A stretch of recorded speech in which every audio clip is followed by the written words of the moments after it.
Hey guys, you are watching your anime world. How are you all?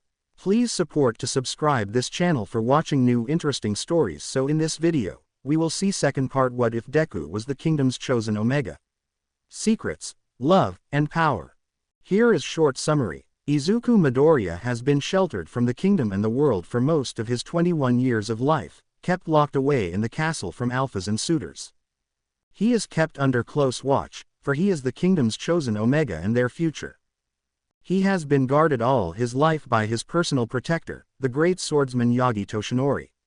Inexplicably, his father the Duke decides that his son needs an additional guard, and hosts a competition for prize of protecting the most important Omega in the realm. The victor is a beta male who crashes his way into Izuku's life, and later into his heart.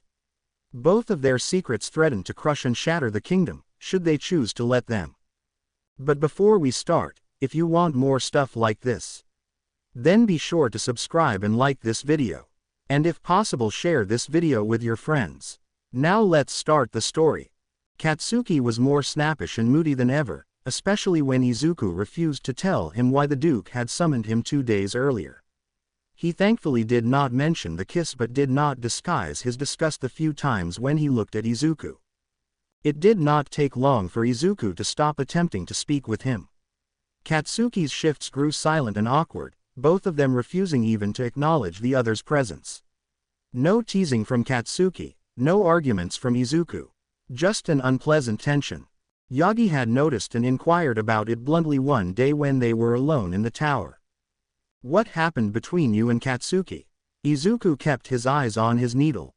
"I'm not sure I know what you speak of." "Yes you do," he retorted, then sighed. "He appears disturbed when he's around you, and you don't even look at him." "You can't know that." Izuku used the needle to point at his veil. "I do." Yagi approached him, placing a hand on his shoulder. "Just as well as I know you. I'm your mentor, Izuku." He hesitated, glancing at the door. "You are very dear to me. You can tell me anything." Izuku kept his gaze averted, though his heart clenched at those words. "There is nothing to tell. Izuku. He just gets on my nerves, all right. It was not a lie. He makes me uncomfortable." "That was certainly not a lie. I told him as much." "It must have finally made him back off." Yagi studied him. "He is a good man." "We can't know that," Izuku muttered, then cursed when his needle pricked a finger through his gloves. "I suppose not," Yagi acquiesced. "I should have said that he seems like a good man. He did not hesitate to carry you away from that mob." Izuku finally looked up at him. The aged lines in his mentor's face looked deeper than usual. "I never properly checked on you that day. Have you recovered?" "I was never winded," Izuku scoffed. "And you tell me not to lie." His gift confirmed that his guard was in pain from his old injury, but it was much more dull than usual. He took the rest of it, grunting as it flared in his abdomen. Yagi stood up straighter, then glared at him. "You need to stop doing that without my permission. You need to stop lying about your pain," Izuku shot back. He carefully considered his next words. "Katsuki himself is in a lot of pain. More than I have ever felt from a single person, even those who were about to become cursed." Yagi looked troubled. "He is injured." Izuku shook his head. "I don't think so. It feels more like a mental anguish. Whatever burden he carries is a heavy one. You do care about him." Yagi smiled and Izuku huffed. "We do not know what his past entailed. I don't imagine he is eager to share it with us, either." "Well, with me at least." Izuku hummed. "I don't want him to share it, either." Yagi gave him a knowing glance before walking to the window, facing away from Izuku. The Omega watched him but kept his head lowered. He reached out with his gift and found that his guard's pain had returned twofold. Yagi retrieved a flask from his belt and took a swig of its contents. The pain faded. Izuku waited until he had put the flask away before calling out. "Yagi." "Yes, my boy." He turned back to face him. "I know you've been sneaking painkilling potions to yourself." Yagi ducked his head in shame. "Not sneakily enough, evidently. I can do more than those potions can," Izuku chided, and without any side effects. He used the needle to point at Yagi's shaking hands. The beta crossed his arms to hide the tremors. There are several reasons I cannot rely on that. Such as, I don't wish to cause another person pain, especially you. The relief only lasts a short amount of time. And it is only possible when we're in the same room, which is not all the time. It should be, Izuku said under his breath. Yagi laughed. I need to sleep at some point, my boy. I don't mind the pain, he insisted. I can't control what you do in your own time, but when you're with me let me take away the pain. It is the least I can do to pay you back. He jolted. Pay me back for what? For all you have done for me. Izuku looked at his hands which had long since abandoned the embroidery. You practically raised me. You taught me how to fight, how to protect myself. You've shown me the ways of the old gods, which my mother never could. I will always be in your debt. Yagi sniffed. I did not do all of those things for payment, Izuku. I did them because I love you as I would my own son. Izuku grimaced later that day, shifting uncomfortably in his chair. Its seat was slightly slanted so that it was very hard to sit in it without his back touching its slats.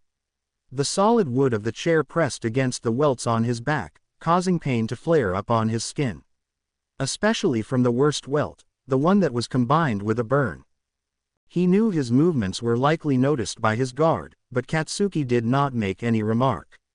He only stood tall next to the door, one hand on the pommel of the sword at his hip. Why are you shifting like that? Shiozaki snapped from where she sat next to him. Do not tell me your literature bores you. Izuku shook his head, trying his best to make the lower half of his face look demure instead of annoyed. Surely she knew what punishments Izuku received in the Duke's chambers. He glanced at Katsuki and chose not to answer her verbally. The priestess did not make him read aloud for once, likely because his reading material was not a book of history but an instructive manual meant only for Omegas. It was the newest volume, having arrived just weeks ago from the Citadel. Izuku was barely a quarter of the way through it, even with how often Shiozaki had him read it. The current section listed the situations in which a married Omega was allowed to speak. When answering questions from a physician that their alpha was unable to. When speaking to any servant or worker of the property without their alpha present, so long as they were also Omegas. When permitted by their alpha they may directly answer to a beta's inquiries but never another alpha's. When speaking in front of another alpha, but only if their alpha has explicitly approved of it. And so on and so forth. It was a dreary and tedious read. Izuku supposed it would be even more so if it listed all the situations that an Omega was not allowed to speak.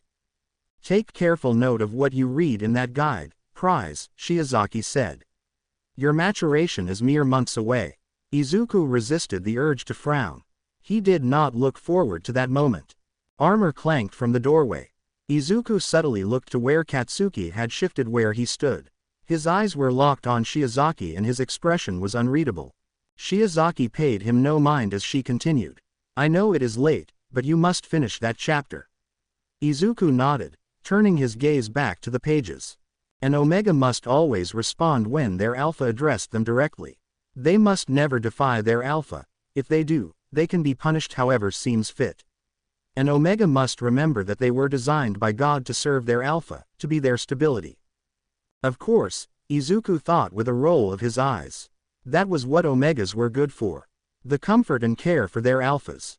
The only situation that which an Omega could speak directly to an alpha other than their mate was if the alpha was the Omega's child. After the alpha child reached maturation, however, direct contact was no longer permitted. Izuku wondered if any such restrictions were listed in a guide for alphas, if such a thing existed. It was unlikely. The chapter ended with a general summary of the prior instructions. An Omega should only speak when spoken to. The less words, the better. They were Omegas before they were people, especially once they were married and mated. Very good, the priestess said, reaching over to close the book. She carried it in her hands as she stood and walked over to the shelf, frowning as she approached. She fiddled with the headdress that covered her hair. The small shelf was completely full of history books and previous versions of the Omega etiquette manuals. I will speak to your father about installing a new shelf here. Surely more books will be sent from the Citadel before your maturation. Izuku merely nodded. Shiozaki tucked the book under her arm, against her side. It audibly brushed against the dull gray cloth of her robes. She hesitated before speaking again. I will also tell him that you have done well today. Much better than you recently have. He nodded again. Light patters sounded from the windowsill.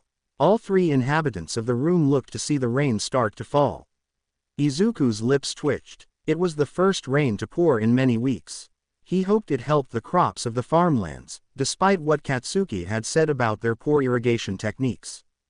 Good. Shiozaki nodded. This rain is welcome. A most gracious gift from God. That it is, Katsuki finally spoke, causing Izuku to jolt slightly. It was the first time he had spoken in front of Izuku in days. Shiozaki regarded him, then nodded again. I will keep the book with me until your next lesson, prize. Have a blessed evening. Izuku bowed his head in thanks, though his face twitched. She exited the room quickly, gray fabric rippling behind her. And then, it was just Katsuki and Izuku left alone together. The former began to remove his armor, now that the priestess was absent. Izuku looked at him discreetly, eyes hidden by the veil. His guard was watching the rain fall through the window, his face thoughtful. Izuku took a deep breath, then placed his hands on the table to stand. It was an unspoken invitation of his intention to retire to his chambers, and Katsuki acted accordingly to open the door, peering outside of it before letting Izuku through. The walk up the stairs was as awkward as ever. The raindrops on the roof of the tower grew louder the higher they ascended. Izuku could feel Katsuki's eyes on him, burning through the back of his opaque veil. Eyes that Izuku's own had not met in far too long. Izuku paused at the top of the stairs, just outside the door to his chambers. Katsuki took his place behind him. You will sleep well, I presume. Katsuki's voice startled Izuku. He had not directly spoken to his liege when unnecessary in weeks. It is raining. You sleep soundly when it rains, right? It was surely a taunt. Katsuki must have found out that Izuku had supposedly slept poorly the night that he snuck out to the corner. He did not answer him. Though, that seemed not to be the case last time, his guard continued. I wonder, what nightmares could possibly plague the prize? This pampered, sheltered Omega who has never known a day of beeping hardship in his life. What could possibly be haunting your dreams? A missed dessert, a broken nail, perhaps a subpar embroidery. Izuku's fists clenched as he finally exploded. Shut your vulgar mouth. Katsuki blinked, taking a step back. You know nothing of my plight, he cried, tears springing up in his eyes. Did you not say months ago that I am little more than a prisoner? Even with that, you know nothing. A prisoner or a spoiled brat, Katsuki drawled, they are one and the same in your case. I have every reason to have night terrors. Izuku remembered sharp claws, hungry teeth in snarling mouths. His mother and brother screaming. You do not know me. You know nothing. I know more than you think. The smirk on his face sent an unwelcome heat through Izuku's body. You are a brat, Izuku continued as if his guard hadn't spoken. Spittle flew from his lips. Insolent, disrespectful, impudent. You were a sorry excuse for a guard. I wish you had been Lee killed during that tournament. The Omega's chest heaved as he moved to the nearby window. The rain still fell, heavier now. You're no more than a pest, Izuku scoffed as he turned back to him. A thorn in my side that I am unable to remove. I hate you, Katsuki. I truly do. Izuku's gaze finally fell upon his guard, and he held back a gasp. His brown eyes were locked firmly on the Omega's lips. Say it again. Say what? My name, he said, just as he had said moons ago, in the gardens. No. Izuku crossed his arms defensively. Katsuki groaned. The sound was inexplicably lewd in Izuku's ears. Lighten up, Deku. I'm your guard, for God's sake. You've barely spoken to me in weeks. I wonder why, Katsuki teased. He stepped closer to Izuku with every sentence he spoke. You were unrightfully offended over a supposed kiss. Izuku grimaced. I told you then and I tell you no, I covered my mouth because I was nearly sick. Katsuki's gaze was focused on Izuku's mouth again. He stepped even closer. Izuku could feel his breath on his jaw. Do what you did then, Katsuki ordered. Izuku's brow furrowed. What? Cover your mouth. Izuku obeyed unexpectedly. raising one gloved hand to rest it over his lips. Katsuki swooped in without hesitation, pressing his lips to the silk of Izuku's glove. Even through the fabric, Izuku could tell that the kiss was similar to the ones Katsuki had pressed to his skin in the corner. Katsuki's lips were soft and sensual, moving slowly at first. Their movements were carnal against Izuku's hand, as if he were kissing Izuku's lips directly. Lips that parted under Izuku's own glove. He could not believe what was happening. Katsuki kept his eyes open the entire time. They seemed to stare directly through the veil as if it were transparent. Izuku took his opportunity to speak during a reprieve Katsuki took to breathe hard. "You said you would never kiss me." He kept his palm in place over his mouth, muffling his words. "You said my lips were too ugly." "I lied," Katsuki said bluntly against his hand, then resumed his ministrations. The skin of the back of Izuku's hand was far too sensitive, even when covered by his glove. The wetness of Katsuki's saliva began to bleed through, directly dampening the back of Izuku's hand. It felt obscene. It felt familiar. After several minutes, Katsuki pulled his face away by a few fingers' width. He folded Izuku's fingers so that only his pointer and middle finger stuck up straight, then guided them into his warm mouth. He beeped at them and beeped, sending a deep blush to Izuku's cheeks. He let the fingers go with a pop, then smirked at Izuku. "You take suppressant potions, right?" Izuku could only nod weakly. "Such a shame." Katsuki turned his wrist over and used his free hand to grasp at the sleeve of Izuku's gown. He licked at the fabric over his wrist there, laving his tongue over the inactive scent gland over and over again through the sleeve. It was a recreation of what had occurred at the corner, which made Izuku burn. "I bet you taste beeping good," Katsuki whispered, his voice husky. "You like this, don't you?" Izuku shook his head, taken aback. He could not admit that it felt as good as it had the first time. Maybe even better. The cuff of his sleeve grew damp under his guard's attention. Katsuki just smirked again and guided Izuku's clothed hand back to his mouth. The next faux kiss was more aggressive, more passionate. Katsuki's soft tongue met the fabric of Izuku's glove, wetting it thoroughly. The palm of the glove was also dampened by Izuku's own mouth as he gasped and continuously opened his mouth to speak, only to be distracted by his guard's movements. Katsuki's free hand, which did not hold Izuku's, grabbed at his waist through the cloak and the gown.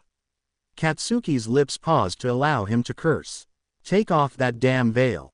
Izuku shook his head, his lips rubbing against his glove. Beep. Katsuki paused, panting, and moved Izuku's hand so that he could stare at his mouth. "Gorgeous beeping lips. I want them on me." The Omega shook his head again, even though he himself was panting as well. He felt as though he suffered from whiplash from his guard's change in mood. Katsuki turned his hand over once more to expose the gloved palm. He regarded it with half-lidded eyes before lowering his head. He licked over the fabric that was already wet from Izuku's mouth, groaning at the taste. "So delicious," Katsuki murmured, laving his tongue over the glove again. "I want to taste your skin." It was too much. Izuku's head pounded from his overwhelmed emotions. His flesh burned and his blood pounded in his veins. It was too much. "Stop," Izuku whispered. Katsuki did not seem to hear him or to be listening to him. "Stop it." Izuku used his free arm to punch Katsuki's shoulder. The guard let go of the Omega's hand and groaned in frustration. His eyes were bright and his cheeks were flushed red. Izuku used the opportunity to dash into his chambers, ignoring the "Deku" yelled behind him. He slumped his back against the door, falling slowly to the floor as he covered his face with his hands. "Izuku," said a quiet, gentle voice. "Ochako, what's wrong?" Was that Katsuki yelling? Izuku broke. Ochako helped him through his panicked state, though it was not the first time she had done so. She showed him how to breathe slowly with her as she led him down to sit on the floor to relieve his shaking knees, then knelt down next to him. She didn't goad him into speaking before he was ready to, sensing that Izuku needed momentary silence. He did not speak for many minutes later. "I have sinned, Ochako." She carefully undid the clasps of his veil with one hand while the other rubbed at his shoulders. "How so?" Izuku closed his eyes, cursing inwardly. This was bound to be a very awkward conversation, but he could not hold his secrets from her anymore. He kept his voice low as he spoke. I have done things with Katsuki that I shouldn't have. Ochako blinked. What kinds of things? The prize chuckled wryly. Where do I begin? From the start. She moved on to his gloves, frowning at the one's unexpected dampness. Izuku sighed. I still cannot tell you what me and Yagi were doing that night when you confronted me, but I can say we went to a most peculiar place. Somewhere that folks gamble and have certain relations with each other. The corner, she guessed, startling Izuku. Yes, how did you know that? Servant gossip would have you constantly blushing, Ochako teased, predictably causing Izuku to blush. So, you met Katsuki there. It was an accident, Izuku explained. My father showed up, and I had to hide. It turned out that the room I chose was already inhabited by my guard. How scandalous, Ochako laughed, then stopped at Izuku's solemn expression. I apologize. Please continue.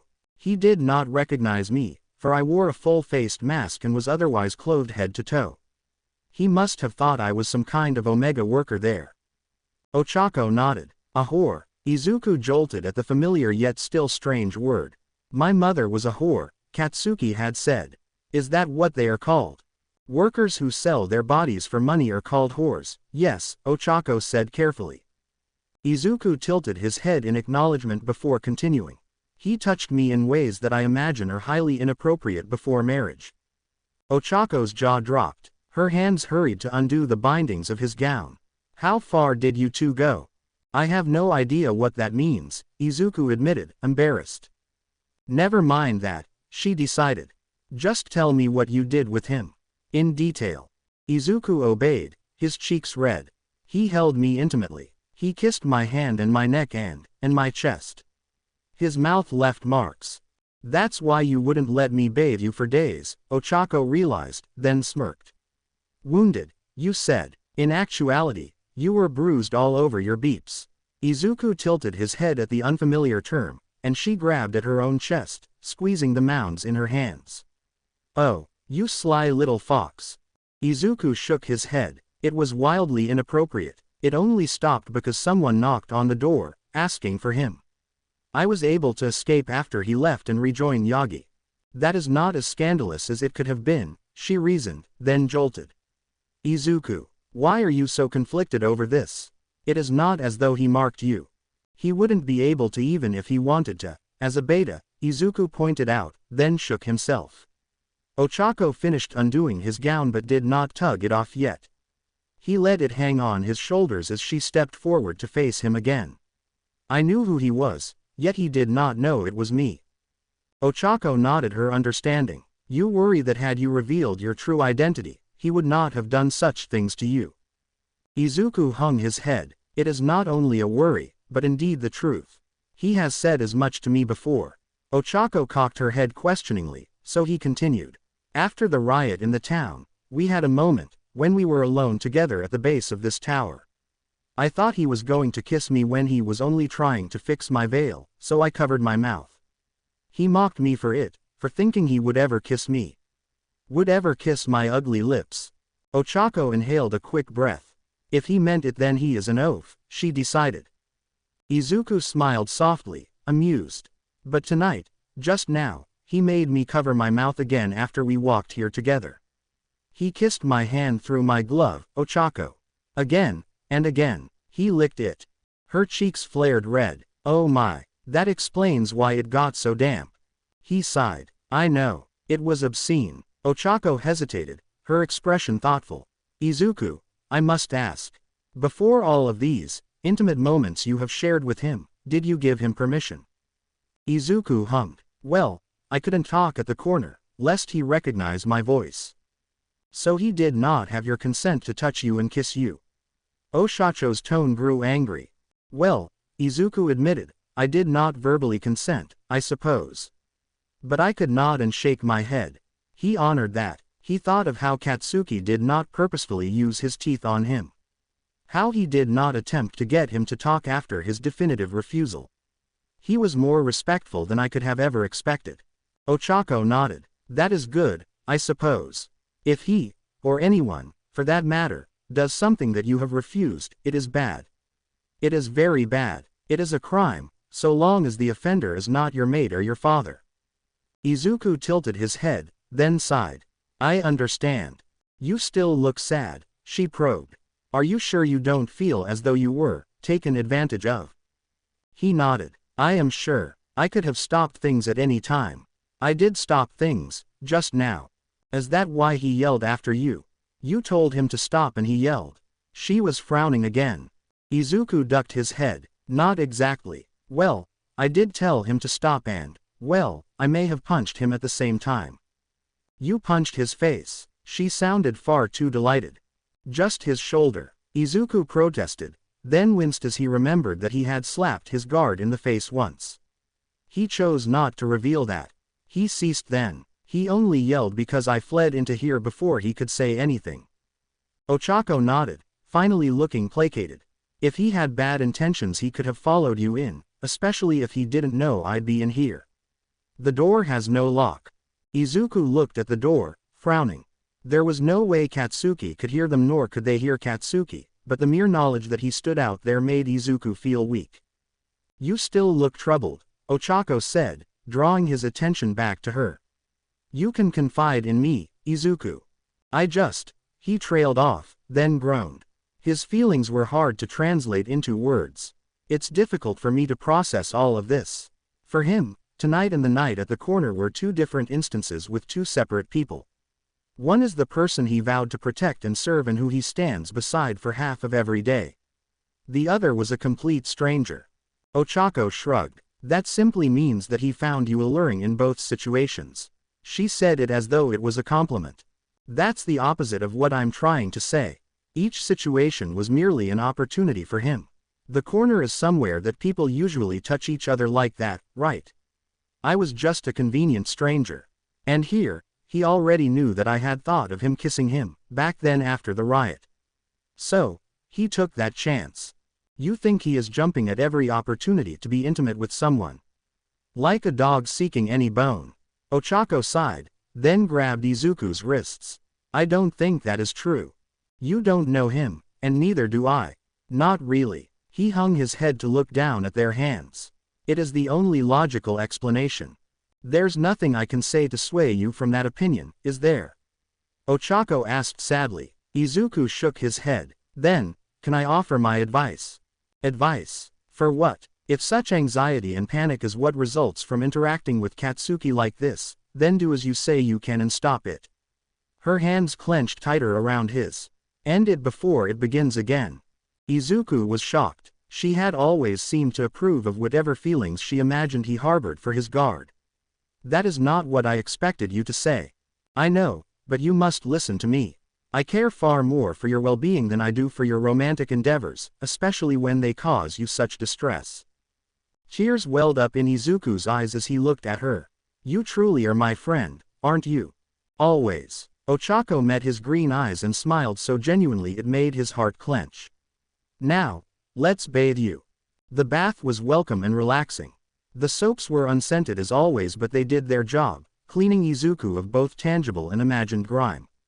Ochako's hands were gentle as she scrubbed him down. She did not target his usual ticklish spots, for once. When she moved to his back she paused, as she had the past couple of nights. The welts from his father's cane were still visible on his back, though slightly less raised and less red with every day that passed. I cannot believe he still does this to you, she muttered under her breath. Izuku hummed. Any alpha is permitted to discipline his omega, whether they be a child or a mate. He bit back a hiss as Ochako dragged the cloth over his back as gently as she could. My father is entitled to his methods. He felt the cloth trace the center of his back. This wound is different than the others, she remarked. It looks like a burn. Ignore it, Izuku demanded. Please, Ochako. Izuku saw her grimace from the corner of his vision but chose to ignore it. He let her gently wash his back, let her rinse his hair as well.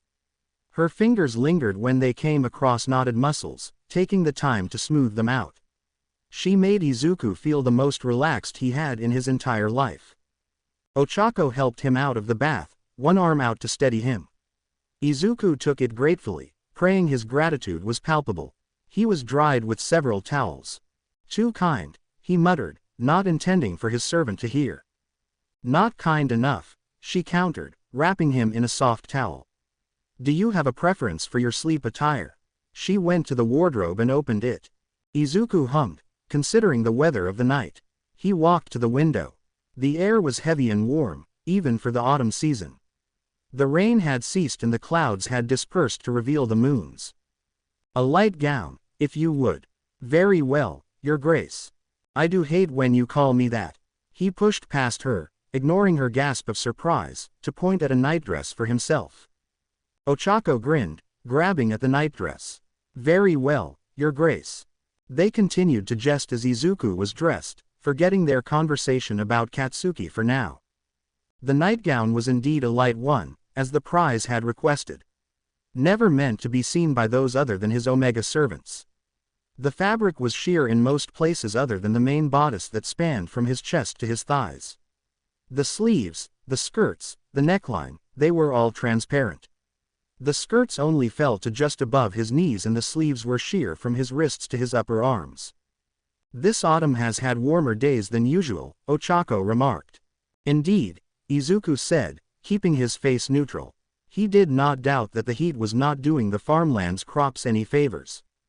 His servant helped him into the nightgown, careful to not let the fabric drag along the raw skin of his back any more than necessary. As she fastened the clasp, a loud noise startled them. It was a horn, bellowing through the air of the castle and the town.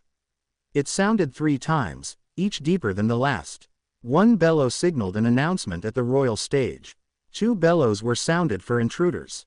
3 meant, "They're here," Ochako gasped, her eyes wide and frightened. "Oh my God." Izuku dashed to the window to peer frantically out of it.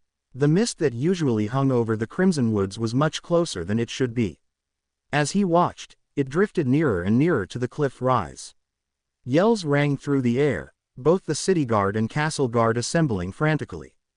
His scars burned as if they had just been freshly ripped open. He rubbed at one on his right forearm that was visible through the sheer sleeves of his gown. They were coming. The cursed. Chapter text. Izuku sprung into action while Ochako paced by the window, glancing out of it nervously every so often. He went straight to the wardrobe and threw it open, causing the wood to creak. "They can handle it, right?"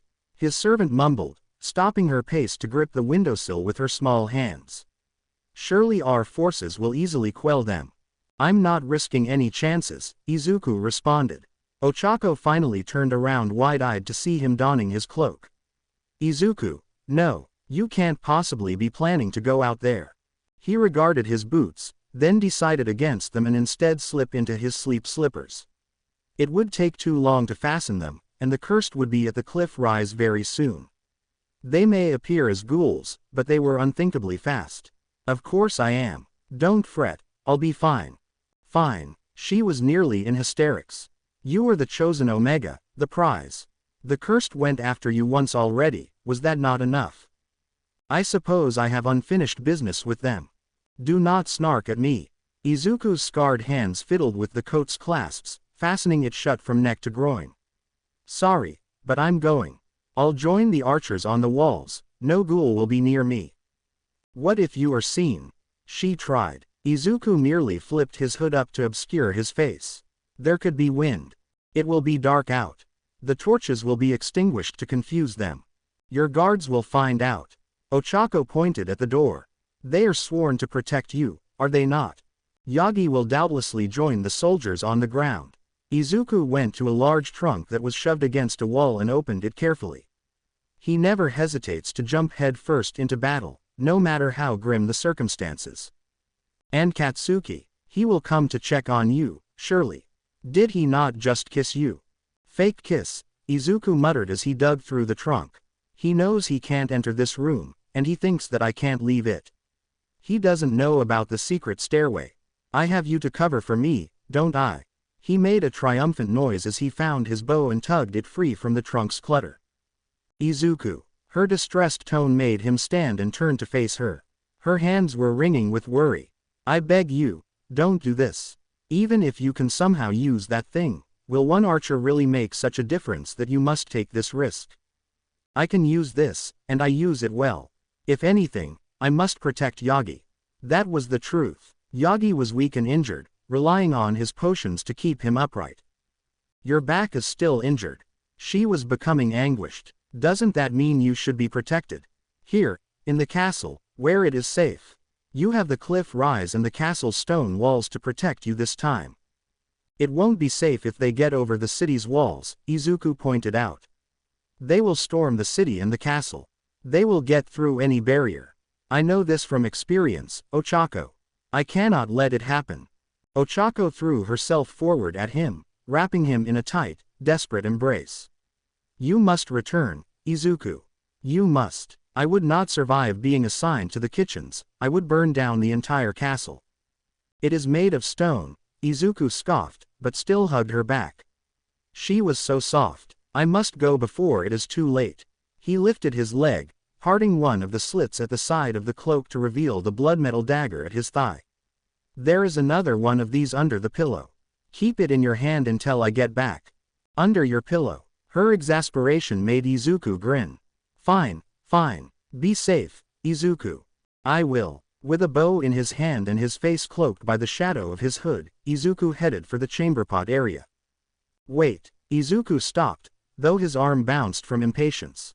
Please, will you, along with Yagi, She trailed off, and Izuku understood quickly. I will protect Tenya as well. You have my word. The knight would surely be among the foot soldiers. The look in her eyes was enough to thank him, and Izuku moved quickly to find the hidden door, slipping through it. He cursed himself as he descended the steps, wishing he had thought to train Ochako as Yagi had trained him. The blood metal dagger was a better weapon than any other material against the cursed, but he hoped it would not come to that. He vowed that it wouldn't. It took several moments for Izuku's eyes to adjust to the darkness after he exited the tower, the door fading into the stone behind him after it shut. The torches that usually lined the insides of Mongoria's walls had been extinguished, either by the rain or by a commander's order. The moons were barely more than crescents, offering minimal light from where they peeked through the clouds. Izuku dashed past the gardens without a second thought. The moonflowers would thankfully be closed tonight. It was best that they did not witness the bloodshed to come. The nearest city wall faced north, towards the Crimson Woods. The span of stone sported several towers across its length, the two biggest being on either side of a large gate. Izuku ran towards them, arms pumping at his sides and breath heaving in his chest. He cursed his lack of diligence in his training in recent weeks, as he felt its effect on his stamina.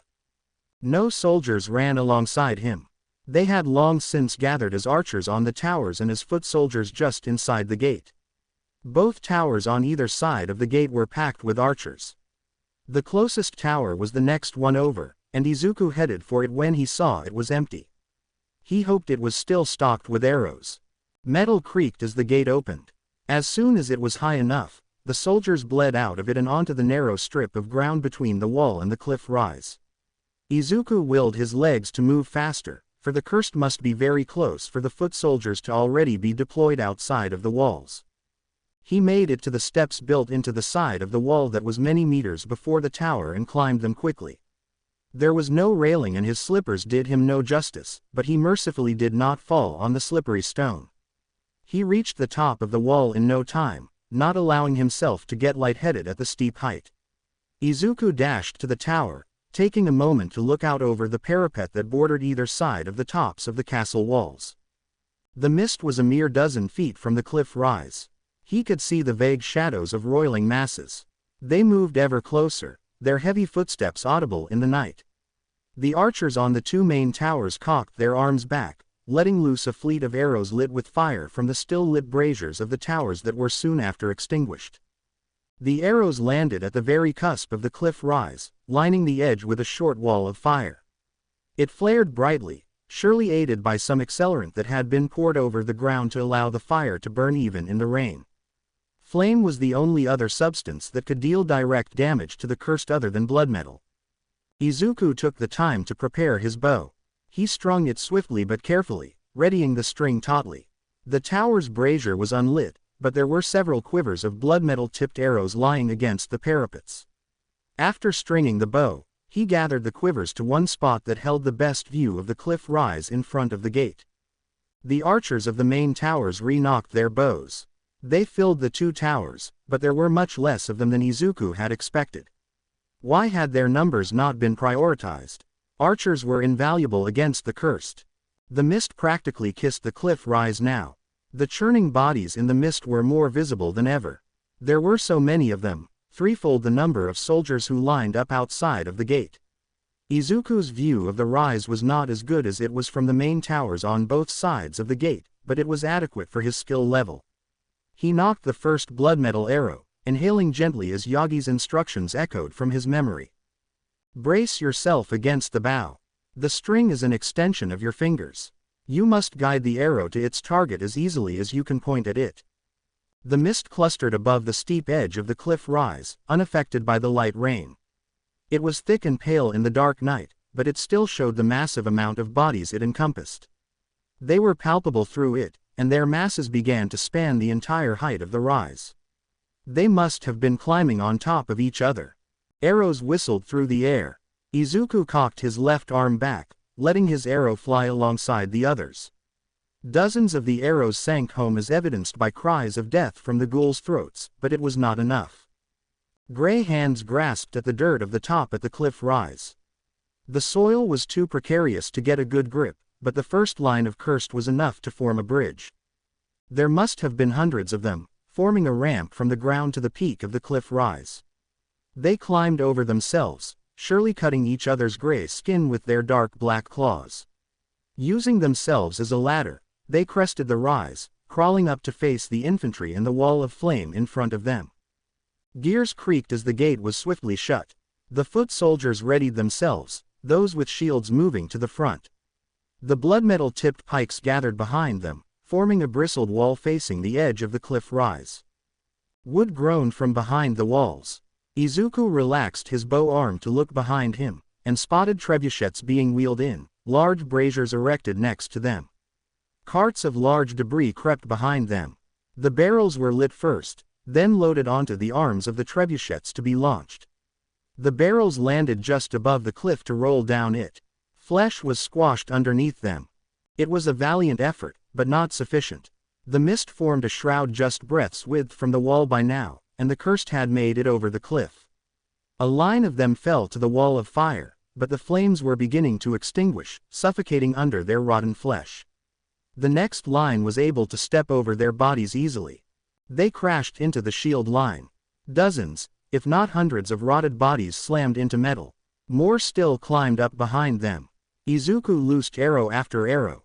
The crimson metal of their tips gleamed in the minimal moonlight, whistling as they sailed through the air. The pikemen were not enough to keep the masses back. Shields fell and the pikemen howled as they were taken down. The next wave of soldiers stepped forward, brandishing their red blades. A purple cloak stood out from the others, rippling as its wearer swung and dodged more elegantly than ever. Izuku refused to allow himself to take the time to admire his yellow-haired mentor, instead knocking another arrow. He felled another ghoul nearby to Yagi, continuing to target nearby cursed. He meant to alleviate the effort his mentor had to expend. Another wave of cursed crested the cliff rise, beginning to overwhelm the soldiers. The archers fired round after round, but the amount of ghouls barely seemed to thin. The purple cloak had disappeared in the chaos. Izuku's eyes widened as he searched, looking for his mentor. He let loose an arrow, letting it sink into the heart of a cursed. The body fell to the ground. The swordsmen held their own against the ghouls, but the cursed were quick and stronger than they looked. Izuku shot arrow after arrow, aiming for the heads and the hearts of the ghouls. He focused on those that were close to the soldiers. He spotted Tenya's armor glimmering even in the minimal moon's light.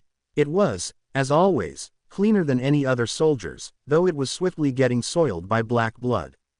The knight fought bravely, as agile as was possible for such a tumultuous battle. Izuku shot at a ghoul who approached Tenya from behind, felling him before the knight even noticed. He sighed in relief as his mentor reappeared among the masses and focused his shots around the figure whose armor was decorated with sapphires and rubies. Yagi truly embodied the spirit of All Might when he fought, no matter the battle. His sword was longer than his torso, swinging heavy and strong in his hands. Several of the cursed were cut clean in half under the blade. The long, straight spikes on his helm were well used as they impaled multiple cursed, tossing them over the edge of the cliff rise with a swing of his head. A light-haired ghoul crept closer, bold in its endeavors. Yagi's back was faced to it as he fought off 3 other ghouls.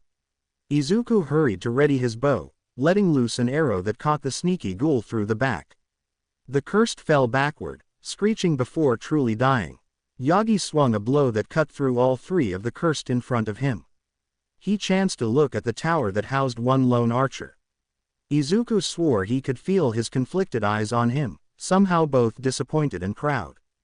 Izuku grinned. He kicked aside the now empty quiver and dragged another closer with his shin. Countless soldiers were beginning to fall. The ghouls' claws were sharp enough to tear through armor with enough force. Even with the rain, the ground outside the city wall began to become soaked with blood, both black and red. Izuku made it through the entire quiver before one of the cursed finally broke through the infantry line. It ran straight to the wall, snarling as its claws sunk into the stone of one of the main towers. Izuku was astonished to see it begin to climb, scaling the wall as if it were made of soft wood instead of stone. "My gods," he whispered. It was a real possibility that they would make it over the wall. An archer was quick to kill it, but more and more of the cursed broke through. The archers focused their shots on them, as did Izuku, but their numbers were overwhelming. One finally reached the top of the wall, howling as it reached over the parapets to claw at an archer. Izuku lifted his left foot, bracing it on the parapet to get a better angle. The slits of his cloak parted to reveal his bare leg, his skirt hiked up to his upper thigh at the motion. His skin pimpled under the rain and the mist.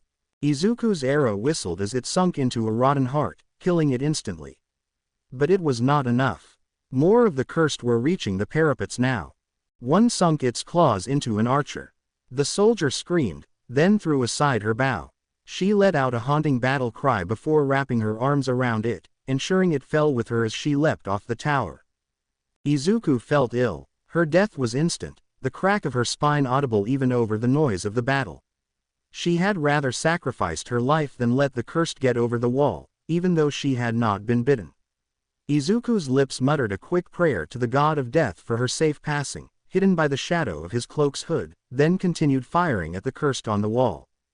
The braziers had been relit since hiding the towers in darkness had become futile. Archers lit their arrows with flame in an attempt to thin the masses that climbed the walls. Izuku's unlit arrows joined them, sinking into countless skulls. The light of the fires revealed another wave of cursed coming over the cliff rise. Izuku jolted slightly at the sight of them. They looked different than the others.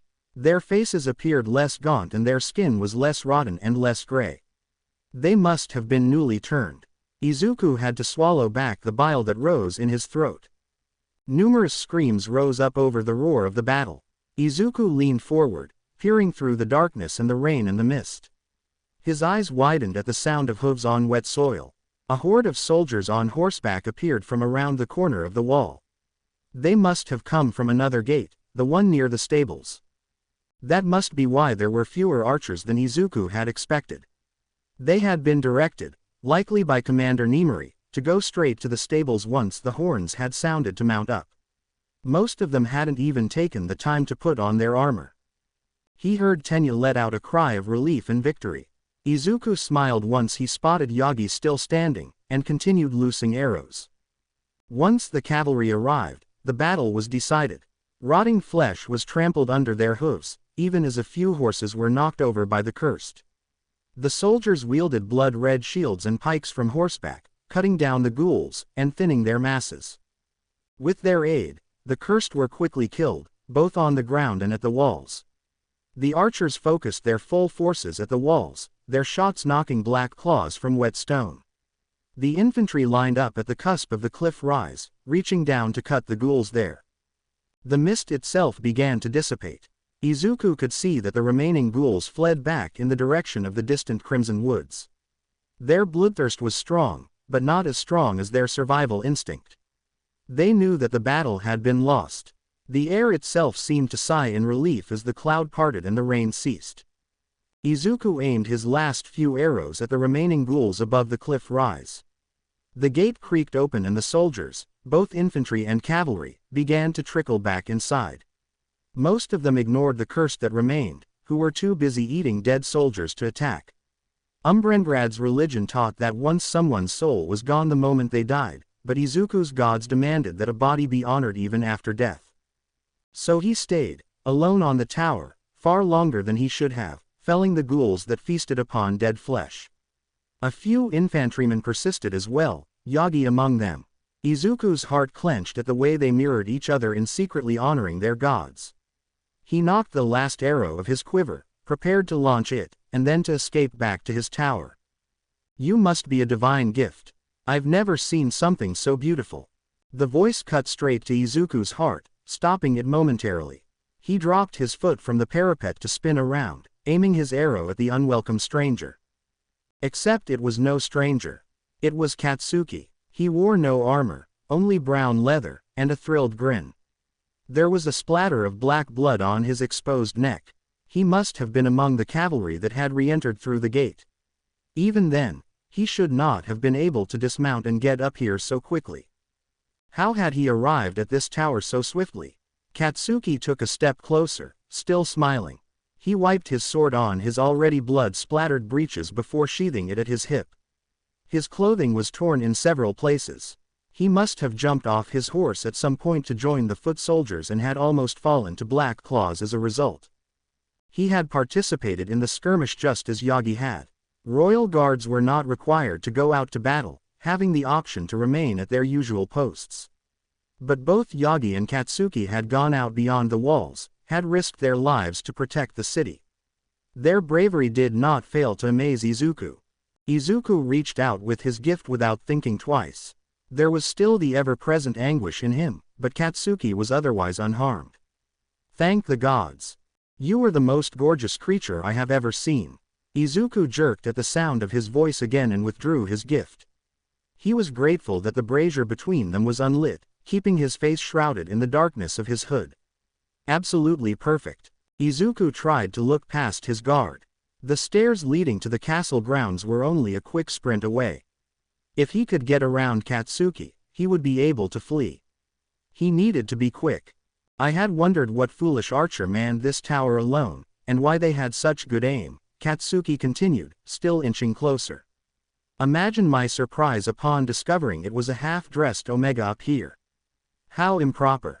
He inhaled in surprise. His cloak was bulky and did not show the shape of his body. How did he know Izuku was an Omega? Izuku shook away his thoughts and refocused on his escape plan. He could not let Katsuki discover who he was. Katsuki's smile began to fade and his expression grew serious.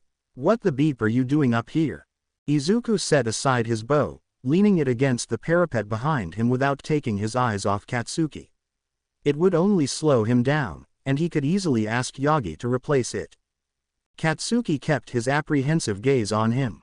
"Answer me, Omega." A shiver ran down Izuku's spine at the unexpected address. Was Katsuki this bold every time he encountered an Omega? Only mates called each other by their secondary gender. Katsuki's brown eyes got hungry as he approached. Once he was close enough, he reached out to grab Izuku's arm. Izuku moved quickly, twisting his arm that was held in Katsuki's grasp. The guard yelled in shock as his body contorted from the unexpected move. Izuku followed it through, crouching lower and sweeping his leg out to kick Katsuki's legs out from under him. Katsuki released his arm and threw both his hands to the stone to catch himself, cursing as he did so. Izuku immediately took the chance to run past him, panting. The stairs were in sight.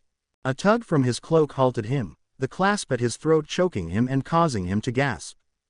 What had? He looked and saw that the cape of the cloak was pinned to the wall with a dagger. Izuku looked at Katsuki's now standing form with wide eyes. He had thrown the dagger with enough force to embed into the stone and with enough accuracy to narrowly avoid Izuku's flesh. He did not stop to wonder at Katsuki's skill. Izuku chose to remove the knife instead of his cloak, unwilling to reveal his scantily clad form underneath it. He gripped the handle of the dagger and yanked it free, scattering bits of broken stone, then fled. Izuku almost made it to the stairs before a large body dropped down in front of him. Katsuki's wild grin was back as he blocked Izuku's path. The Omega bit back a curse as he slid to a stop, his night shoes slipping on the still wet stone and nearly carrying him right into Katsuki's form. Izuku looked up at him, panicked. There was no way he could have gotten around Izuku, unless, good gods, he had passed him by running on the parapets, which were narrower than Izuku's small hands.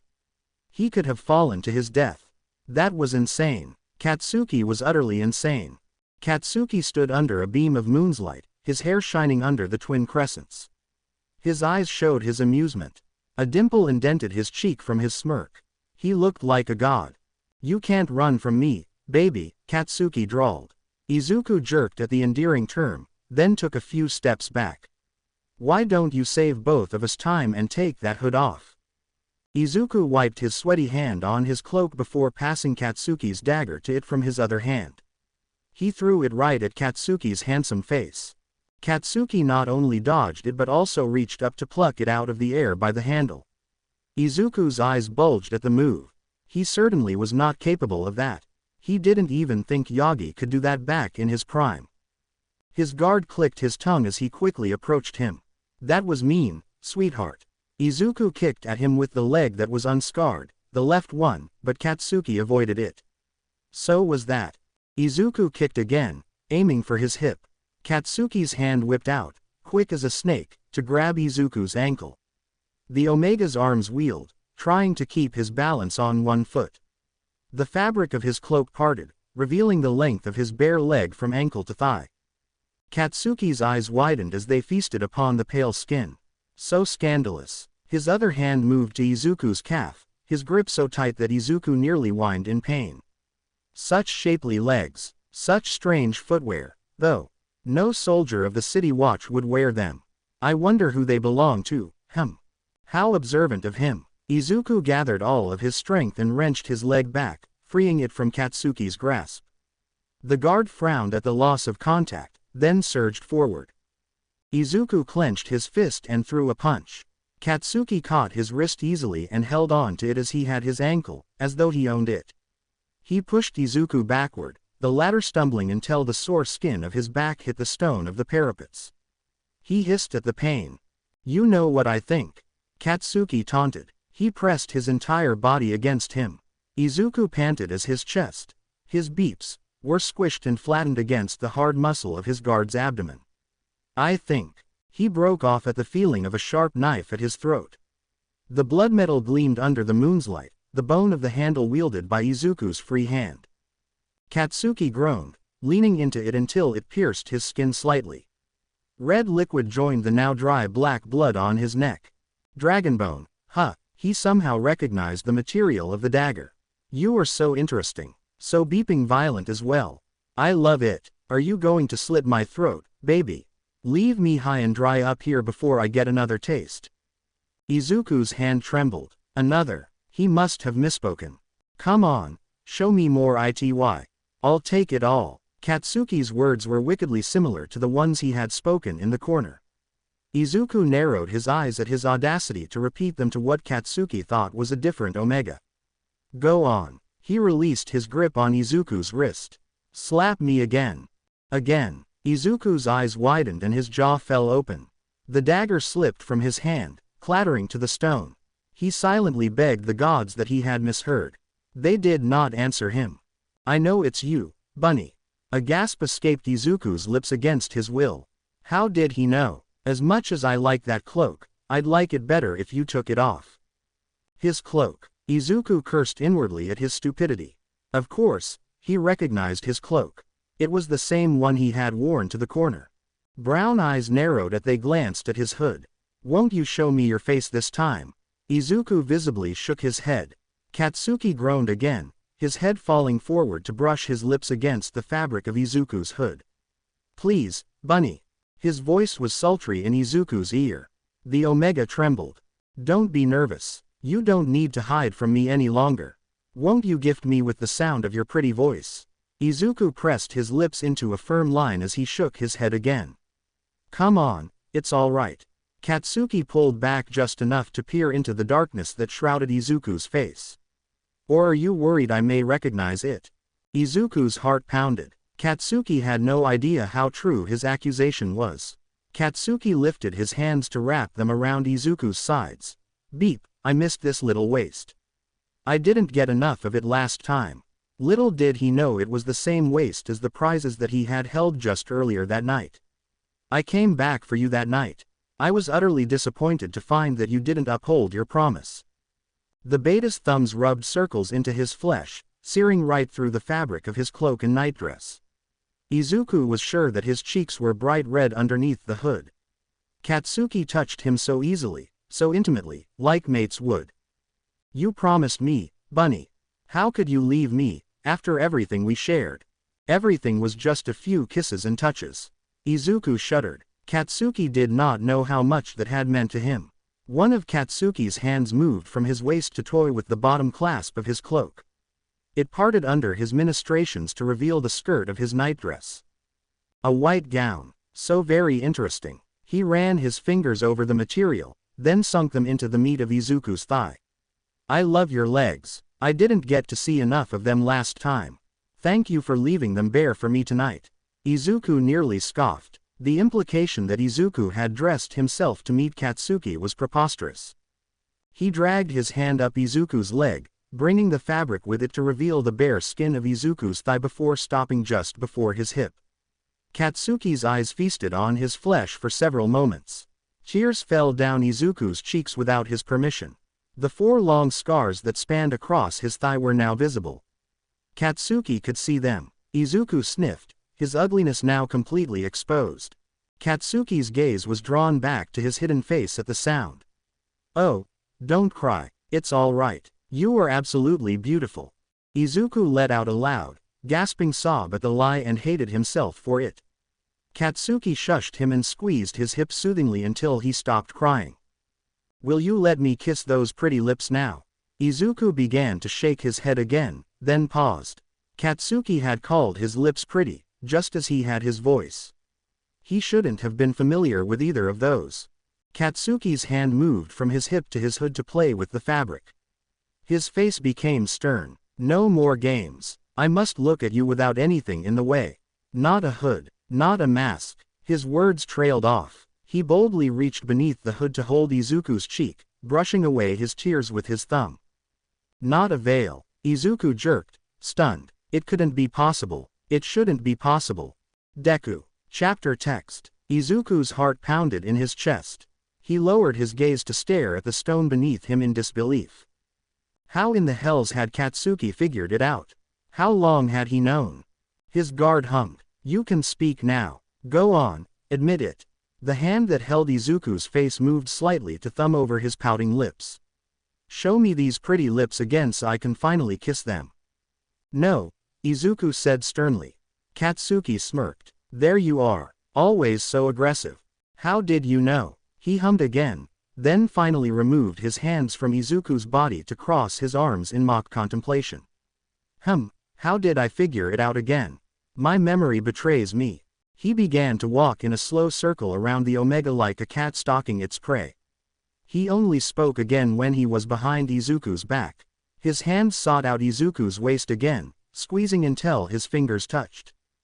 Perhaps it was just now when I recognized the way this little waist felt in my hands. I didn't get enough of it last time, Katsuki had said mere minutes ago. He must have known then that it was Izuku's. Maybe it was a bit earlier than that, when your cute gasps sounded far too familiar.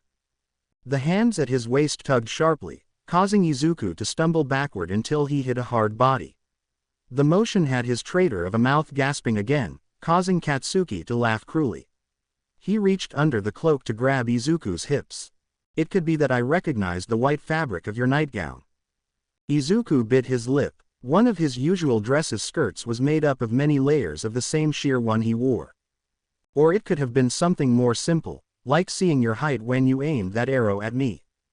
The warm fingers of one hand moved down and fiddled with his dagger's scabbard on his thigh under the thin skirt. Maybe I recognized this weapon you always keep on your right leg. My dresses don't show it, Izuku protested before he could help himself. He slammed his lips shut afterward. I could feel it when I carried you from the riot, Katsuki explained. The hand on Izuku's leg brushed up and down under the skirt, tickling his skin and going higher with each pass. I could feel your beeps against me, too. I'm quite familiar with those. Izuku flushed and hardly resisted the urge to bury his face in his hands. Instead, he used them to block Katsuki's hand, which had shifted up his body from his hip to his chest. Katsuki only laughed and redirected it to Izuku's waist. Perhaps it was your waist that I recognized, only it happened not tonight but many weeks ago after that very riot, when you thought I was going to kiss you. Izuku's ears burned in shame at the memory of Katsuki holding his hands on the prize's waist for far too long. Just so you know, you were right. Izuku gasped, both at the words and at how high the hand on his leg had drifted. Katsuki kissed the back of his neck through the hood and ran his fingers through the crease that formed where Izuku's thigh met his hip. He wasn't even wearing his small clothes. I did intend to kiss you, but you soiled it by covering your pretty lips. What a shame that was.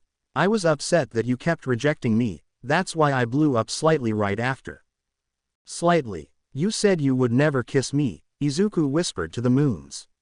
You called my lips ugly. I lied. Katsuki repeated his words from earlier that night in the tower without hesitation.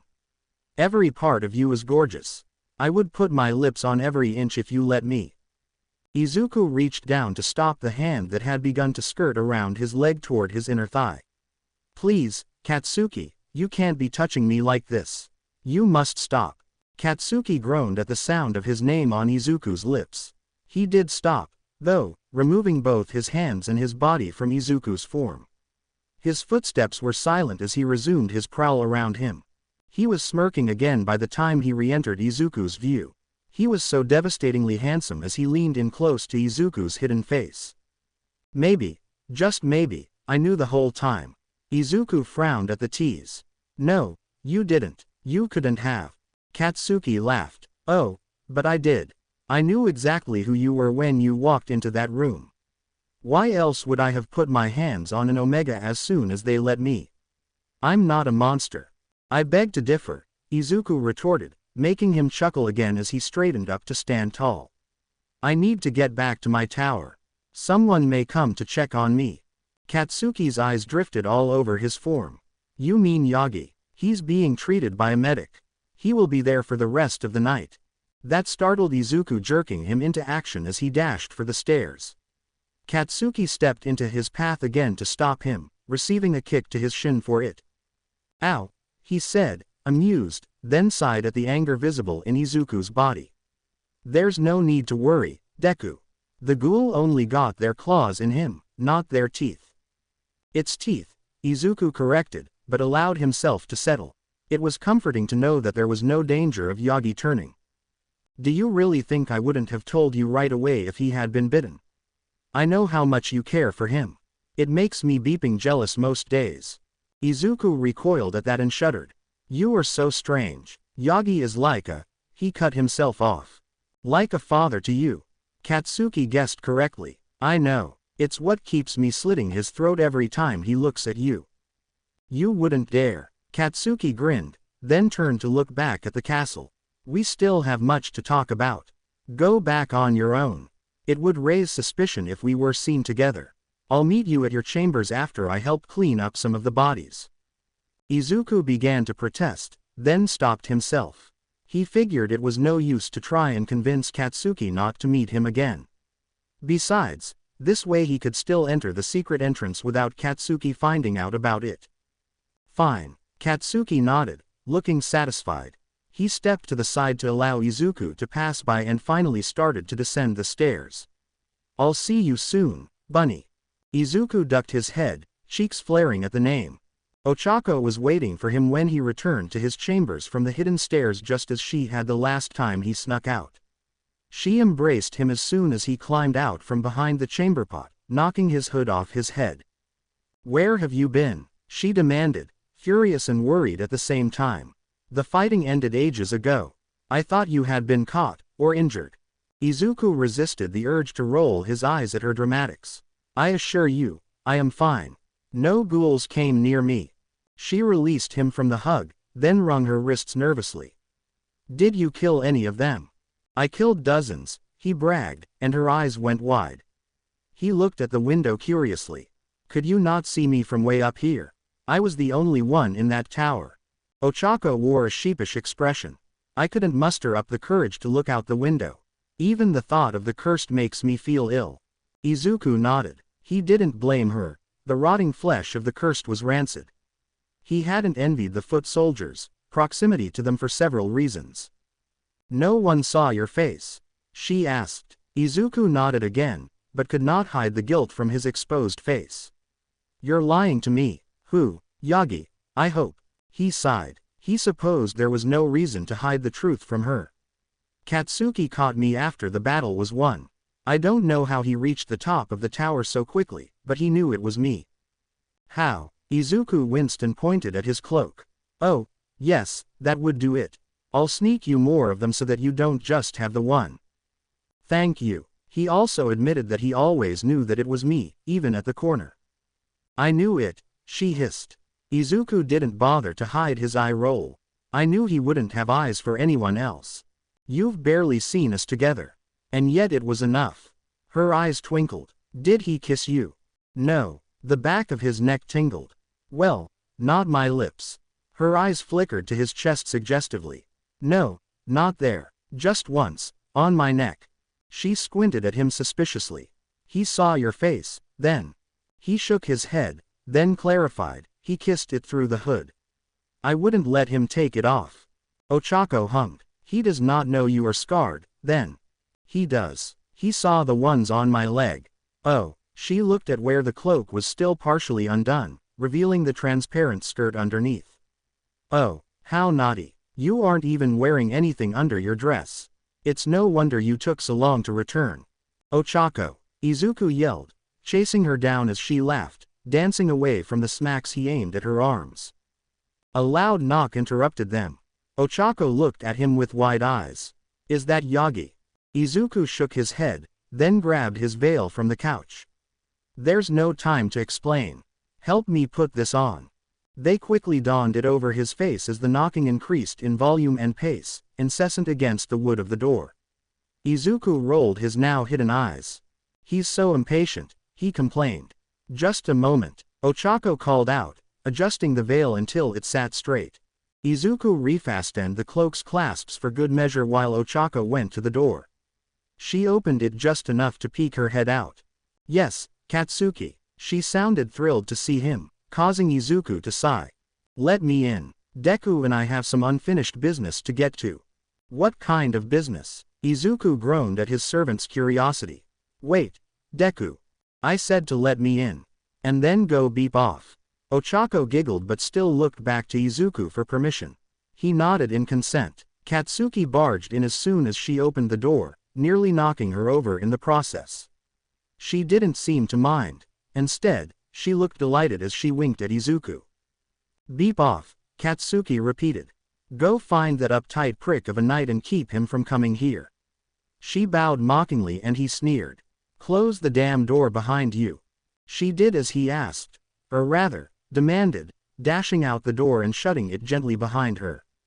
Katsuki's angry expression relaxed as they were once again alone together. He still wore his ripped leathers but had cleaned the cursed and human blood from his skin. The nick from Izuku's dagger was covered by a bit of gauze. You got here much too quickly, Izuku accused. Are you going to say you can fly, now? Katsuki chuckled, then pulled off his muddy boots and left them by the door. Izuku willed his heart to not clench at the considerate gesture, but it did not listen. I am simply a quick person. It was all he said on the subject while he strolled over to the couch Izuku sat on. He had purposefully chosen the longest one and had purposefully sat at one end, but Katsuki still sprawled out as close to him as possible. He sighed, kicking his feet out in front of him. His legs must have been so tired. He relaxed so easily as if he lived in these rooms with Izuku. He looked around, doubtlessly noticing the lack of decor. His gaze lingered on his pillow where Ochako had left his spare dagger. A smile pulled at his lips. Another blade. Scandalous. Shut up, Izuku said immediately, then blushed. He hoped his neck wasn't red as well. Katsuki squinted at him. You don't need to cover your face anymore. I've seen your bare thighs. I've literally beeped on your nipple. Izuku fidgeted when he pointed at the veil. Why the beep did you put that back on? I was already wearing it, under the hood. His guard ran his fingers over said hood and shook his head. No, you weren't. I would have noticed. Izuku's shoulders slumped. I know. I just don't want you to see my face. Why not? Katsuki sounded exasperated. Does it bear scars as well? Izuku's flinch confirmed the answer to his question. If it's anything like the rest of you, then it is still ethereal. Izuku flushed again, then sighed. He supposed it was no use. Hopefully, his appearance would disgust Katsuki to the point of leaving the room and never speaking to him again. His hands trembled as he raised them to undo each of the clasps that held the veil in place. Katsuki's own hands twitched as if they wanted to help him, but he was smart. He knew Izuku had to be the one to reveal himself. He slowly tugged the veil off, letting it linger for a while over the right side of his face. Katsuki did not complain, only stared expectantly. He let out a long breath when it was completely removed. Brown eyes flitted all over his face, drinking in every inch. They stopped several times to stare into Izuku's green ones, his expression softening each time. He raised his hands, then hesitated. Once Izuku nodded his consent, they went straight to his cheeks, rubbing at the soft skin. You are so very beautiful, Katsuki whispered. He spoke as though Izuku was someone very dear to him. Izuku averted his gaze, resisting the urge to cover his scars when Katsuki rubbed at the largest one with his thumb. My father calls it a horrendous shame that half of my face is ruined. Katsuki shook his head. Every part is as gorgeous as the whole. I want to look at you forever. His gaze locked on Izuku's mouth and he started to lean in. Izuku yelped and halted the approach by shoving one hand over Katsuki's lips. He would have laughed at the way his brown eyes crossed as Katsuki tried to look down at the offending hand if the situation wasn't so absurd. You still can't kiss me there, Izuku told him. He rolled his eyes. What about elsewhere, then? I haven't tasted your legs yet. His lips smiled under Izuku's hand as he received a slap on the shoulder for that comment. Something wet dragged over Izuku's palm. He pulled it away and looked at it in disgust. Ew. Katsuki chortled at his bewildered expression when he turned back to him. Don't lick me. I haven't bathed since before the battle. Katsuki's eyelids drooped dreamily. I can wash you. With my tongue. His shoulder was smacked again. So violent. Only to you, Izuku muttered in response, crossing his arms in annoyance. Evidently not. Katsuki looked around the room again. So, how did you get out of the tower? Izuku looked away. The stairs, obviously. I didn't jump out the window. Katsuki narrowed his eyes. Stop lying. The guards just outside the tower entryway were still at their post when I left to join the fight. They would have seen you. He reached up to comb his fingers through Izuku's hair, then gripped it roughly. Where is the secret staircase? The Omega hung his head. How did you find out about it? I've known it existed for some time now. The outer dimensions of the tower walls don't match the size of the rooms. I knew there were either secret rooms or a staircase. He smirked. I knew it was a staircase when you showed up at the corner despite Tenya standing guard outside your door. You're too perceptive, Izuku sighed. I sure am. Though, I couldn't find the exit door outside the tower. Did they go underground? Izuku pursed his lips. He didn't want to reveal all of the tower's secrets. I can't tell you that. It is very secure, though, I can promise you that. And the entrance in these rooms is behind the chamber pot. Katsuki laughed, then tilted his head toward the window. Why did you go to the wall? A single archer's help was not needed, no matter how good your aim is. Izuku thought of his bow, which still lay abandoned at the tower. I wanted to protect Yagi. He ignored how Katsuki rolled his eyes at the other beta's name and instead brushed his hand against Katsuki's when he reached up to point at his facial scars. I know how vicious the cursed are. I almost lost my life trying to protect my brother from them. Koda, Katsuki guessed. Izuku made an affirmative sound. No wonder you have night terrors all the time. I don't get them all the time, he lied dejectedly. Katsuki snorted. Yes, you do. I can hear your screams when I'm on watch. Izuku looked at the door. The wood is too thick. I have good ears. Katsuki moved one hand to Izuku's throat to stroke at the bump on his larynx that marked him as male. Your neck is so pretty. Take the cloak off. Izuku's usual inhibitions were little more than a thought. He was very tired, and dawn was approaching. That was the excuse he told himself as he reached up to undo the cloak's clasps. Katsuki's eyes widened in shocked excitement. He must not have expected Izuku to comply so easily. Once the last latch was undone, he eagerly pushed the fabric from his shoulders to fully reveal his nightgown.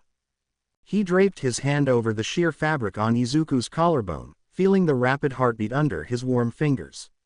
The other returned to Izuku's leg, squeezing his deceptively muscular quadriceps before doing the same to his bicep. You train, Katsuki accused.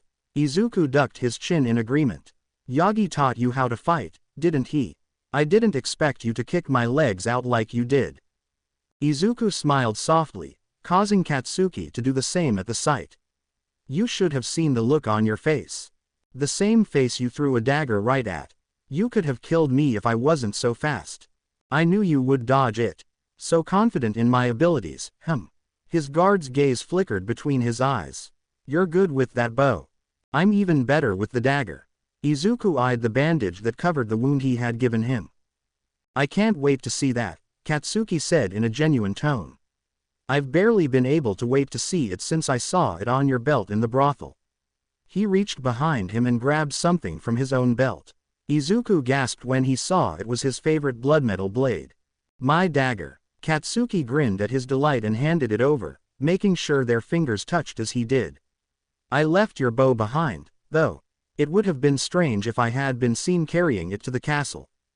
Thank you. His guard grunted, eyeing the bone of the handle as Izuku lifted his skirt to sheathe it as his thigh. I didn't even think to pick it up. You were a bit distracted, Katsuki teased, then donned a serious expression. Dragonbone is rare. How did Yagi get his hands on it? Izuku hesitated to share his mentor's true identity, then realized Katsuki must have seen his armor. He used to be the realm's greatest knight, All Might. He has many friends. Katsuki stuck his thumb under the scabbard's strap. It's extremely rare, Deku. The dragons have been dead for centuries. I know that. The skin of his thigh broke out in small bumps as Katsuki's thumb rubbed it. I truly don't know where he got it. Katsuki seemed to accept that, humming. Do you wear it to bed? Yes, of course. His guard groaned, leaning forward to rest his head on Izuku's shoulder. You're so alluring. I love how violent you are. His lips brushed the exposed skin of his neck. Izuku shivered. You shouldn't kiss me there. Katsuki's mouth beeped gently. I shouldn't kiss you anywhere, but I want to. I want to kiss you everywhere. He smiled against his neck. Especially between your legs. I could do it now. Right on this couch, since you're not wearing anything under this gown. Izuku jolted, blushing as that area suddenly grew very hot. Why there?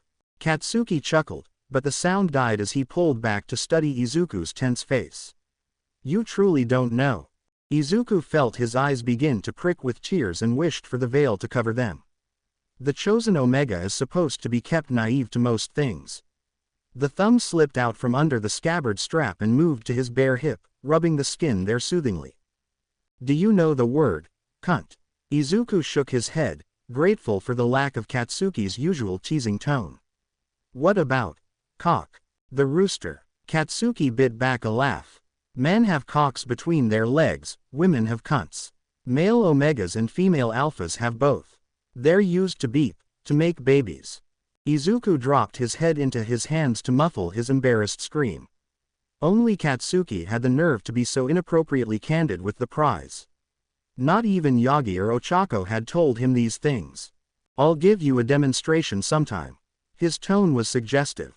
Izuku frowned and lifted his head to squint at his guard. With who? Who do you beeping think? His fingers pinched Izuku's hip harshly, causing him to audibly whine. Sorry, he didn't sound like he meant it. The hand on his leg finally withdrew from his skirt and reached for his chest. Izuku didn't stop it this time, letting him grasp his beep. It squeezed him immediately. Katsuki's pupils dilated as he watched himself grope the Omega. Beep. I've been wanting to touch these again every night since I first did. I couldn't believe such a pure Omega had let me beep on them. I wanted to do it again, this time with no clothes in the way. He pulled at the gown's loose neckline, grinning when Izuku swatted his hand away. Izuku blinked as he processed his words. Wait, there is no way you truly knew that I was the prize that night. Katsuki's heavy gaze left his chest to look into his eyes. I truly did. But how? Izuku wondered, then shivered as Katsuki began to rub his hardening nipple. You wouldn't have done the things you did had you known who I was. His guard looked slightly annoyed. He pinched the nipple meanly, then bent his head to kiss it better after Izuku flinched. I know what you smell like. And I already explained the other part to you. It was because I knew that I did those things. You wound me if you really think I'd do those things with someone other than you. You have before, Izuku pointed out, frowning and grabbing Katsuki's experienced hand to stop its ministrations before he did something embarrassing like beeping. I use unscented soap. The beta lifted his head to gauge Izuku's expression, then smirked. Is my little Omega jealous? I'm not that little, and I'm not your Omega. Not yet, Katsuki teased, earning himself another swat to the arm. He kissed Izuku's cheek in apology. You don't need to worry, darling. I haven't touched another soul in a long time, and certainly not since I met you. Izuku did not believe him. You must have intended to that night. You were in a building full of whores. Katsuki frowned slightly, lifting his hand from Izuku's grasp to rub under his eyes. You have dark bags here. You must be exhausted. Izuku was quite drained. He slumped against the back of the couch, wincing slightly as his injured back complained. He paused, flicking his eyes to Katsuki's frowning face. He had definitely noticed. Are you already sore from the bow? He asked, carefully studying Izuku's reaction. The Omega diverted his eyes, cursing himself as he felt his ears grew red in shame. Yes. Liar. Katsuki leaned in and beeped his neck hard. It would certainly leave a mark. What happened to your back? Who did you allow to injure you? Izuku bit back a beep as Katsuki's mouth moved to his hairline. I can't tell you. Please, leave it be. Katsuki took a whiff of his hair, pushing his nose into his curls. You smell so good. I can't believe your hair is green as well. I like curly hair. You're so perfect. Izuku pushed his head away. My shampoo is unscented, just like my soap. You shouldn't be smelling anything. He had taken his potion that morning as he always had. His guard smirked at him. I can still smell unscented soap. Also, you smell like sweat. Tonight was warm outside. The Omega groaned, his eyes drooping from exhaustion. Do you think Ochako is eavesdropping from outside the door? I wish she could bathe me again. Again, Katsuki growled possessively. What the beep, Deku? You can kill a dozen ghouls but can't clean yourself. It's traditional for noble Omegas to be bathed by their servants, Izuku explained. This should be well known to a guard of a castle, let alone any citizen of the kingdom. She's an Omega. There is no need to be envious. Who's envious? You are. Katsuki stood, stretching his large arms before reaching a hand out to Izuku. Come on, I'll bathe you. Absolutely not. Izuku gaped at his audacity, refusing the hand offered to him and standing on his own. I'll just go to bed. Katsuki still grabbed his hand forcibly to lead him to the bed. Fine, I'll get in with you. No, the beta laughed. He used his free hand to pull back the covers. Izuku grabbed the knife atop the pillow and tucked it underneath. Katsuki smiled and squeezed his hand at the sight, then moved his hand to Izuku's back as he kicked off his slippers and crawled under the lifted covers. Katsuki draped the covers over his body. Izuku pulled them up over his nose and inhaled their scent. Ochako must have washed them recently. Only his eyes and wild hair peeked out from the linens, sleepily watching Katsuki as he tucked him in. When he was finished he pushed a hand into Izuku's curly hair. What a sight. His eyes were warmer than they had ever been. You're so damn cute. Are you sure you don't wish for me to join you? Izuku nodded, his curls bouncing. Next time. Katsuki bent his head, hovering his lips over where Izuku's mouth was hidden by the sheets. He kissed him through them. They were thinner than his gloved hand had been between them, making the moment all the more intimate. "Sleep well, Deku," he murmured gently, moving to kiss the bare skin of his forehead. He then moved on to his hair, making sure to sniff it again. His mouth wore that devastating smirk as he straightened again. "I'll be right outside the door. My shift will be a long one since Yagi is recovering. Dream of me." He chuckled at Izuku's resulting glare. The morning came with an unexpected chill. Izuku did not feel it until close to midday when he finally awoke. He regretted sleeping in so late, but the feeling faded as he regarded his reflection in the looking glass. His skin pimpled in the cool autumn air as he slipped off his nightdress. He wet a clean cloth in the basin and dragged it over his skin, hissing at the cold liquid. Despite feeling well rested, he did not want to muster the energy to draw a bath for himself. Ochako would still be busy even this late into the morning cleaning up after lunch since the gods knew she was a poor cook. The rag tickled the sensitive skin of his neck when he cleaned the dried sweat and saliva there. Izuku rubbed especially hard at the large bruise Katsuki had left on the right side with his mouth. Luckily, all of Izuku's formal gowns would be able to cover it. Izuku pledged himself to scold Katsuki once he met him outside the door about not leaving any more marks. Only Ochako would see them, but he still blushed in embarrassment at the thought of what her face would look like. He tried not to think of Katsuki's heated words when he ran the cloth between his legs, then swallowed when it came back soaked with red. He checked the white linen of his recently cleaned sheets, relieved to find them cleaned. He would hate for Ochako to have to replace them again. A cramp formed in his abdomen, causing him to wince.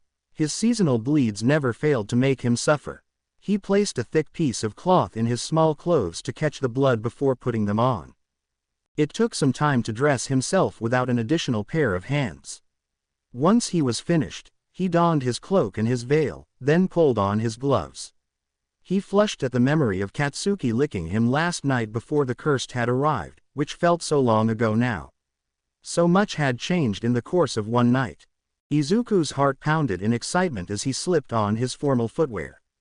Katsuki was right outside the door, waiting for Izuku to awaken. Izuku was not a heavy sleeper, so he knew at no point in the morning had his guard knocked on his door, instead letting him sleep in. His heart pounded at the thought. He opened his mouth, parting his lips to speak a greeting. "Good morning, He paused, surprised to find armor and a white cape in front of him instead of brown leather. "Oh, hello, Tenya, I was not expecting you." Tenya bowed his head respectfully. "Hello, Your Grace. I was sent by Commander Torino to relieve Katsuki from his duty after he fought so valiantly last night." Izuku bit his tongue before he could remark that Tenya had fought bravely as well. Instead, he said, "I was so worried last night. I am happy to see that you are unharmed, Esser." Tenya blushed. Izuku avoided smiling for his sake. It was a hard-fought battle. Esser Toshinori is in the medical wing as we speak. Izuku feigned his horrified shock. He was injured. Was he bit? The knight shook his head placatingly. "He is fine, Izuku. He will be fine after a couple of days' rest. I wish to visit him." Tenya's face fell. "The Duke has not permitted you to leave the tower today. It would not be a good idea so soon after the cursed attacked." Izuku frowned. "It is not as though the cursed made it to the castle. I will be perfectly fine. The Duke will understand my desire to visit my guard of many years." "I'm sorry, Izuku, I can't." Izuku looked up at the ceiling in impatience. He chose to suddenly change the subject. "Did Ochako find you last night?" Tenya's face turned bright red as he stammered. "Yes, she did. Well, I suppose I found her. I mean, she must have been so happy to see you," Izuku goaded, ignoring how similar his teasing tone was to Katsuki's.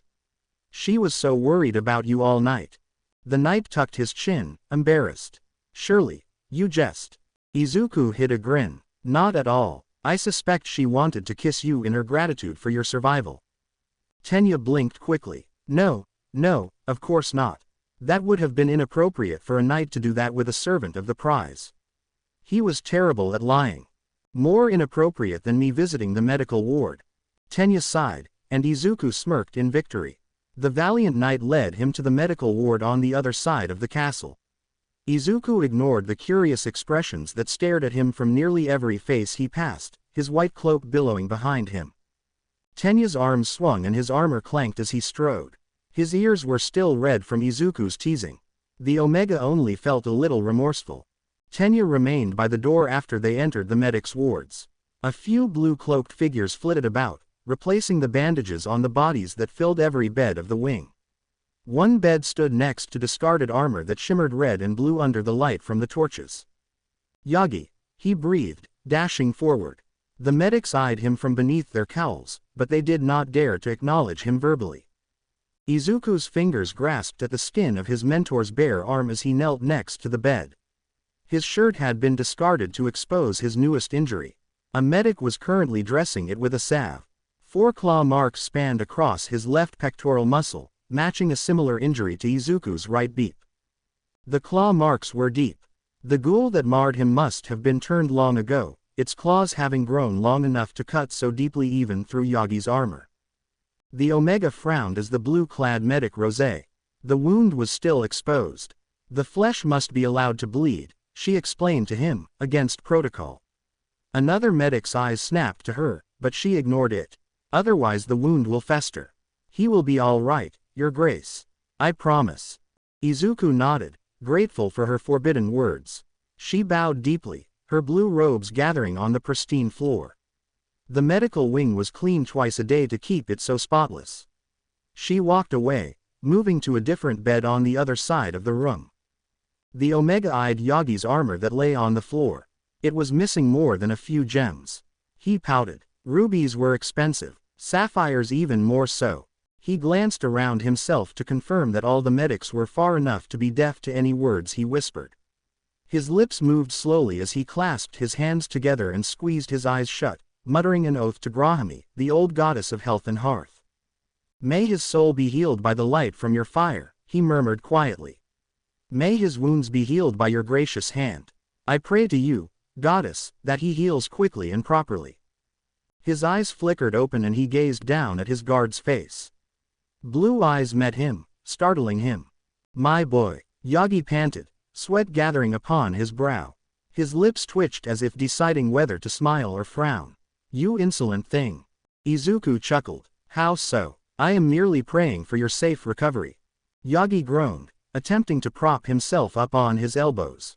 Izuku immediately reached out to help him. "That prayer would end any freedom you have left if it was heard." "No one can hear me." Yagi looked around to confirm the statement. "I will never pray to a false god again." His mentor sighed exasperatedly, but his lips curved upward. "You joined the battle." "I did. You should not have done so. It was dangerous. I fought only as an archer. I was never in harm's way." Izuku's hands began to massage Yagi's bare arms, which were surely sore from swinging his greatsword. "You could have been seen." Izuku carefully wiped any guilt from his expression as he thought of blonde hair. "It was unnecessary. I saved you at one point," Izuku admitted. "A ghoul approached you from behind while you were fending off another 3.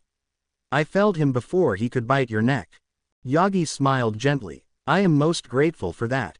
Though, you are not the only one who protected me last night." Izuku hummed in question. "I was nearly overwhelmed when the cavalry arrived. Katsuki immediately jumped off of his horse to aid me. I cannot wait to thank him for saving me from the foul creature's 4 fangs." "You speak the truth?" Izuku asked, shocked. Katsuki had not shared this with him. "I do," Yagi said, then groaned. He lifted his right hand to rub at his old injury. Izuku reached out with his gift, feeling the pain in Yagi's abdomen and chest. The pain increased as he took his mentor's suffering. Yagi's shoulders visibly relaxed. "Thank you, my boy." He exhaled shakily. "Gods, I am growing too old for this. Kudo must have been watching over me." Izuku smiled at the war god's name. "That he did. The cavalry came just in time. Katsuki lead them just in time." Izuku blushed at the second mention of his other guard's name. It must have been visible on his jaw, for Yagi smiled knowingly. "You are very fond of him." "No," Izuku lied, his cheeks bright red. "I didn't know he fought last night." "Yes, you did," You're not very good at lying, my boy. The Omega scoffed, then ducked his head. Shut up. Yagi chuckled at his insolence, then groaned. Izuku's gift told him that the pain had already returned. Izuku waved over the closest medic. I am fine, Yagi claimed.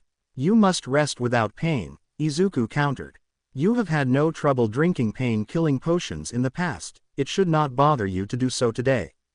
Yagi acquiesced, allowing the medic to pour a potion into his mouth. His eyes drooped from the draft's drowsy side effects. Izuku grabbed his large hand, squeezing it before he stood. He refused to keep his mentor from his much-needed slumber. Days later, Izuku sat in a study room in his tower. His needle stitched elegantly as he focused on the thread that outlined a detailed leg bone. Katsuki stood next to him, one hand on the hilt of his sword. His fingers twitched occasionally as if they wanted to reach out to him. Izuku lowered his head to hide his smile. He had been refusing Katsuki any kisses at all. The distressing effect on his guard was palpable in the tense line of his shoulders that was visible without his armor. That stitching looks good, he spoke, his voice low. His stare shifted to Izuku's hidden thigh. Your dagger is very unique. Dragonbone. You seem to be quite taken with it. Izuku moved his needle carefully. Huge winged lizards. They must have surely been magnificent creatures. Katsuki hummed. He approached him silently to place his hands upon his shoulders. Indeed. You shouldn't touch me. Too late for that. Katsuki's thumbs rubbed at the tense skin of his shoulders. Though, they were more similar to geckos than to lizards. How so? Izuku pouted as his shoulders relaxed under his guard's attention. How do you know that? I read a lot. His warm hands massaged Izuku's back. They laid eggs in pairs. They could whistle and chirp in addition to roaring. Their toes were said to be sticky to aid them in climbing mountain slopes. Izuku sighed. Sometimes, I wish they were still alive. Not to be used by the fallen kingdom, of course. Just wild ones. Katsuki's hands moved to his clavicle, tapping against the bone there. Would you ride one? Ride? Izuku questioned. Only the bravest draconians could accomplish such a feat. Would you? Katsuki insisted, his hands inching lower. If you were able to, would you ride one? I'm afraid of heights, the Omega lied wryly, causing Katsuki to laugh. Your tower is 100 feet in the air, he pointed out. His warm hands moved to grasp Izuku's beeps again. His liege did not stop them this time. I think you would enjoy it. Izuku sighed at the hands on his chest. I suppose. I will never know, though. Katsuki made a noise of agreement, though it was distracted. His thumbs drifted closer and closer to Izuku's nipples. You are so very appealing. The doorknob creaked as it was twisted. Katsuki released him and stepped far away before the door opened to reveal the person Izuku least expected. His father. Hisashi carried a large tray in his hands that held enough food for two. Hello, my son. I heard you had not broken your fast yet. Izuku merely nodded, not daring to use his voice. His nipples still tingled. I will eat with you. Katsuki, you can stand outside of the door. The guard hesitated, casting his gaze at Izuku. Hisashi frowned at it, setting the tray onto the table to free his hands to shoo him away. Katsuki scoffed lightly before exiting the room. After the door closed, Hisashi feasted upon the yellow eggs. Izuku nibbled at a piece of bread. You have not come to the tower in several years, Izuku said between bites. Your presence delights me. Hisashi nodded, taking a large gulp from a goblet. I figured you must be hungry. Remove the veil. Izuku squinted at him while his eyes were still hidden. It was not lost on him that his father would not have come here without a reason. He had no choice but to obey, though, removing the covering from his face. Such a shame, the Duke murmured as he always did when he looked upon his son's face. Your face is so ugly now. Izuku suppressed his grimace by thinking of Katsuki's words when he called him pretty, beautiful, gorgeous. A work of perfection. I apologize, father. Hisashi jerked his head in acknowledgement of his words. God forgives you, I suppose. He took another swig of his wine and hiccuped. I came here for a reason other than a meal.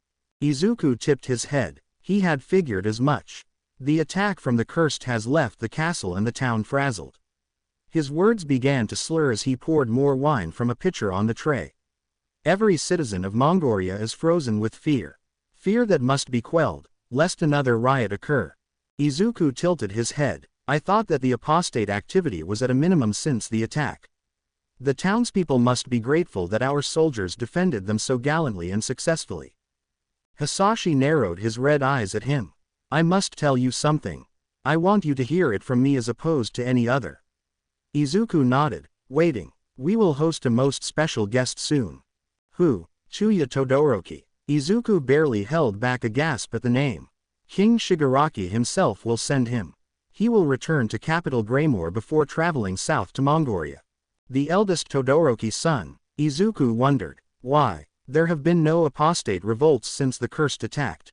Hisashi groaned. For some reason, the talk of the town is full of many false rumors. Even citizens who have been proven to not be apostates speak lies that the Cursed One has returned to lead the ghouls here. Izuku's mouth grew downturned. The Cursed One. He is long dead. Not according to the common folk. Hisashi rolled his eyes. Chuya does not come to quell apostates, but to disprove these senseless rumors. He must also be eager to meet his potential future spouse. Izuku's cheeks flared red at the implication. He had no desire to marry the eldest Todoroki's son. His heart pounded as he thought of blonde hair and brown eyes. He tried to push the notion from his mind. No future would ever be possible between him and Katsuki. Since the moment he was born, his choice of marriage prospects was never his own. His future was decided for him. Chapter text. The castle shuddered with activity in the next several days. The arrival of the eldest Todoroki was still weeks away, but the palace workers still made haste in their preparations. The stone walls were cleaned from ceilings to floors, every surface scrubbed to spotlessness. Chuya would arrive in 3 weeks after the winter season had started. The Duke planned to receive him ostentatiously, even though he was merely a lord's heir. Enji held a lesser title than Hisashi given that he was not descended from the Shigarakis, but he was closer to the king both physically and socially. His hand held significant sway over the eldest Shigaraki. Izuku was in the reading room. He read about dragons, the cover hidden by a false one that spouted the ethics of how omegas should dance with alphas. He read about their bright eyes, their hard scales, their sharp teeth. He shivered at the image the words painted of the dangerous, magnificent creatures. Do you like the book? Katsuki asked from where he stood much closer than necessary. He used any excuse possible these days to be close to him. I do, Izuku admitted. Thank you for sneaking it in here. It is a fascinating read. Much more interesting than the kingdom's history books and the manuals on Omega etiquette. Katsuki scoffed. Those manuals are a farce. Omegas are people before they are the supposedly lesser. Izuku did not voice his agreement. He did, however, yelp when a warm hand grasped his chin. His gaze was directed from his book to Katsuki's face, which smirked down at him. You're so pretty when you read. You call me pretty no matter what I do, Izuku pointed out, his neck flushed red. He blushed regularly under his guard's insistent touch. Katsuki's fingers stroked at his jaw. You are always pretty, gorgeous. I wish you would remove the veil more often during the day. Izuku had pledged himself to resist the temptation of his guard's touch. But when Katsuki's other hand undid the clasps of the veil and lifted it so their eyes could meet heatedly, his resistance crumbled. So beautiful. Katsuki dipped his head to mouth at his clothed neck. The bruise there had faded by now. Katsuki had reluctantly not left any others at the Omega's request. Their gazes met intimately when he pulled back. I want to kiss your lips. Izuku refused. Katsuki sighed as he kissed under Izuku's right ear. He kissed along one of his scars, following it to his eye. You taste so good, darling. I'll never get over it. Izuku's cheeks burned red, causing Katsuki's expression to become bemused. One hand reached out and grasped his thigh through the several layers of fabric. He always wore his cloak in the cooler weather, yet still couldn't help but welcome the warmth of the beta's body. Please let me feel you between your legs. I'll die if I am not allowed to. Izuku visibly rolled his eyes at the dramatic proclamation. You exaggerate. I do not. Katsuki's lips moved to his jaw, light enough to not leave any marks. Your skin is so soft. It tastes so delicious. I cannot get enough of it. The Omega snorted. You would survive without it. Barely, his guard retorted. He leaned over, resting his head against Izuku's chest as he reached for his leg. Lift your skirt. Izuku whined before obeying, lifting the hem of his gown. He had long since stopped becoming embarrassed when his guard saw his scars, since he traced them over and over with his fingers and his lips whenever he got the opportunity. Katsuki did so now, his fingers warm on the skin of his thigh. You are so stunning, darling, he said intimately.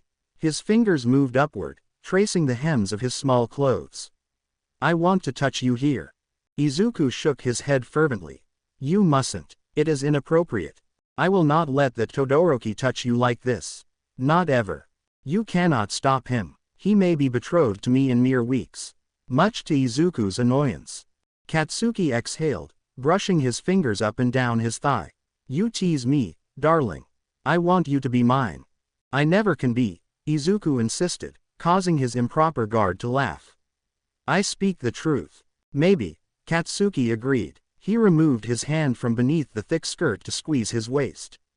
I do belong to you, though. I have since the moment I saw those pretty green eyes. Izuku hid those eyes behind a shy hand before Katsuki tugged it away. I mean it, baby. Don't call me that, Izuku snapped, even though he weakened under Katsuki's strong hands. It is too intimate, and improper. Katsuki grinned as he leaned in and beeped gently at his liege's jaw. Nothing that we do is proper.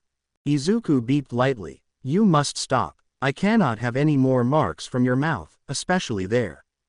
His guard obeyed, removing his mouth from Izuku's jaw.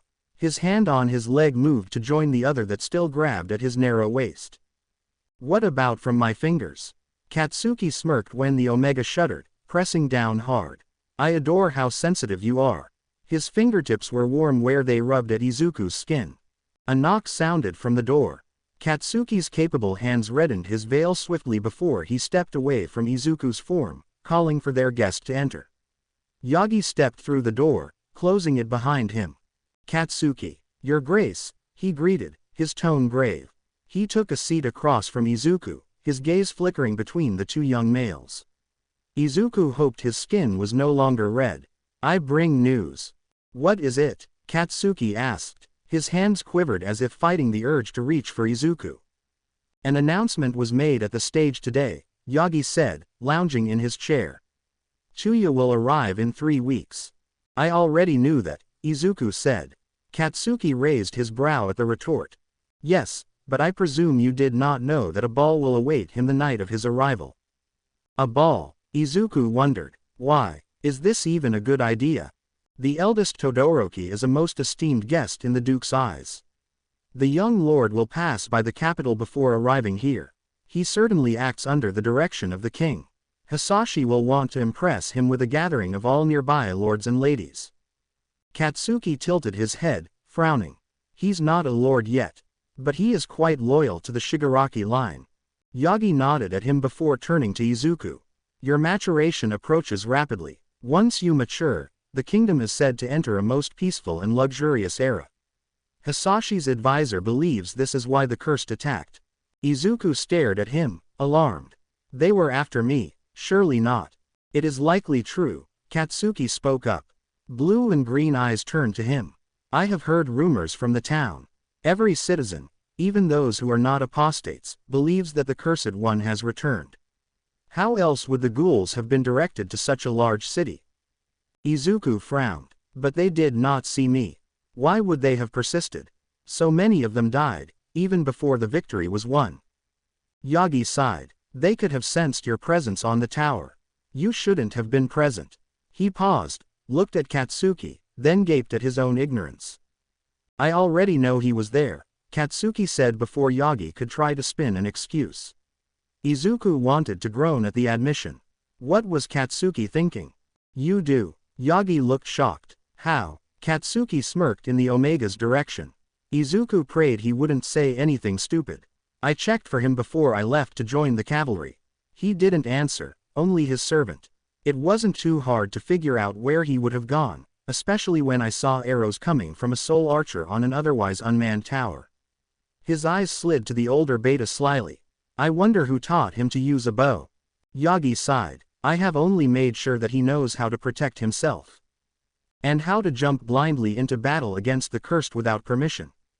Katsuki laughed at the sheepish expression on Yagi's face. I only jest. It's good that he can fight. I appreciate that you taught him too. Izuku clenched his fists at the words. He thought of how much Katsuki appreciated it, panting and fondling him every time he saw the dagger at Izuku's thigh. Yagi brought the subject of their conversation back to Izuku's betrothal. No matter who he marries, he will have to go to the capital either way. The city of Greymore is itself very safe, but the journey could be dangerous, even with a large host. He'll have both of us, Katsuki said. Nothing will happen to him when the time comes. Katsuki's tone was as displeased as it always was when Izuku's future marriage was discussed. Izuku snapped, his annoyance about being spoken over like a dog cresting. I can protect myself, remember. I won't need you. The young beta looked at him, a smile pulling at his lips. I think you do need me. Izuku huffed at his insolence. Yagi looked between them, his brow furrowing at their dynamic. Should I leave you two be? At my age, hearing young people bicker just pains my ears. Katsuki said, yes, you can leave. At the same time Izuku said, we're not bickering. The young beta grinned while the Omega scoffed. Yagi smiled, a suspicious glint in his eye. He lifted a hand to pat the top of Izuku's head. Very well, I will try to gather more information on what this ball will entail, and whether we will have to attend. Izuku groaned as his mentor moved to the door. I have a feeling I will be required to. My father will want to parade me in front of Todoroki. Yagi only chuckled as he exited the room, shutting the door gently behind him. Katsuki leered at him as soon as it shut. He gestured to the book that lay on the ground next to Izuku's chair. Where is the original book that had that cover? You're going to need it for the ball. Izuku picked up the book and threw it right at his head with all his strength. He caught it easily, laughing. How rude. After I went through so much effort to get this book to you. Shut your stupid mouth. Katsuki tossed the book to a nearby desk, then strolled towards him. You love my stupid mouth. Especially when it's on your skin. Izuku didn't deign to answer that, but his blush was visible on his jaw. He raised another book threateningly at Katsuki's laughing form. Izuku stopped allowing Katsuki to touch him intimately at all over the course of the next week. He kept thinking about his inevitable marriage. After guarding him on the way to capital and after he was married, he would not be allowed to ever be alone with Katsuki again. Whether he was betrothed to Tuya or Prince Shigaraki, neither alpha would allow the beta to be close to Izuku again.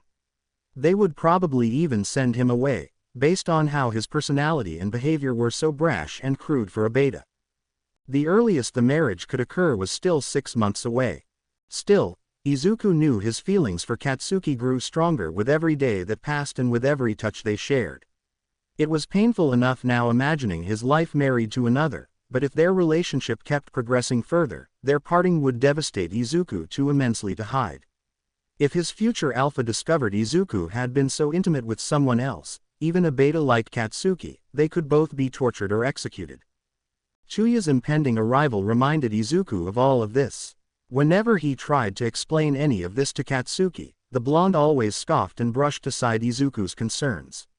He acted as if they had all the time in the world to be together, as if Izuku would never have to be wed to another. It was infuriating. The Omega struggled to be steadfast in his boundaries, especially when Katsuki pouted every time his touch was rejected. Izuku knew it was cruel to allow Katsuki to touch him so intimately in the days after the cursed attack and then suddenly make him stop, but a limit needed to be set. Izuku's heart wouldn't be able to handle it otherwise. Ochako broached the topic one morning as she dressed him a week after the ball was announced. Have you been rejecting Katsuki again? He looks so depressed all the time these days. And you never have marks on your neck anymore. Izuku slipped his arms into the sleeves of the dress she held up. Yes. Why? Why reject him now after everything?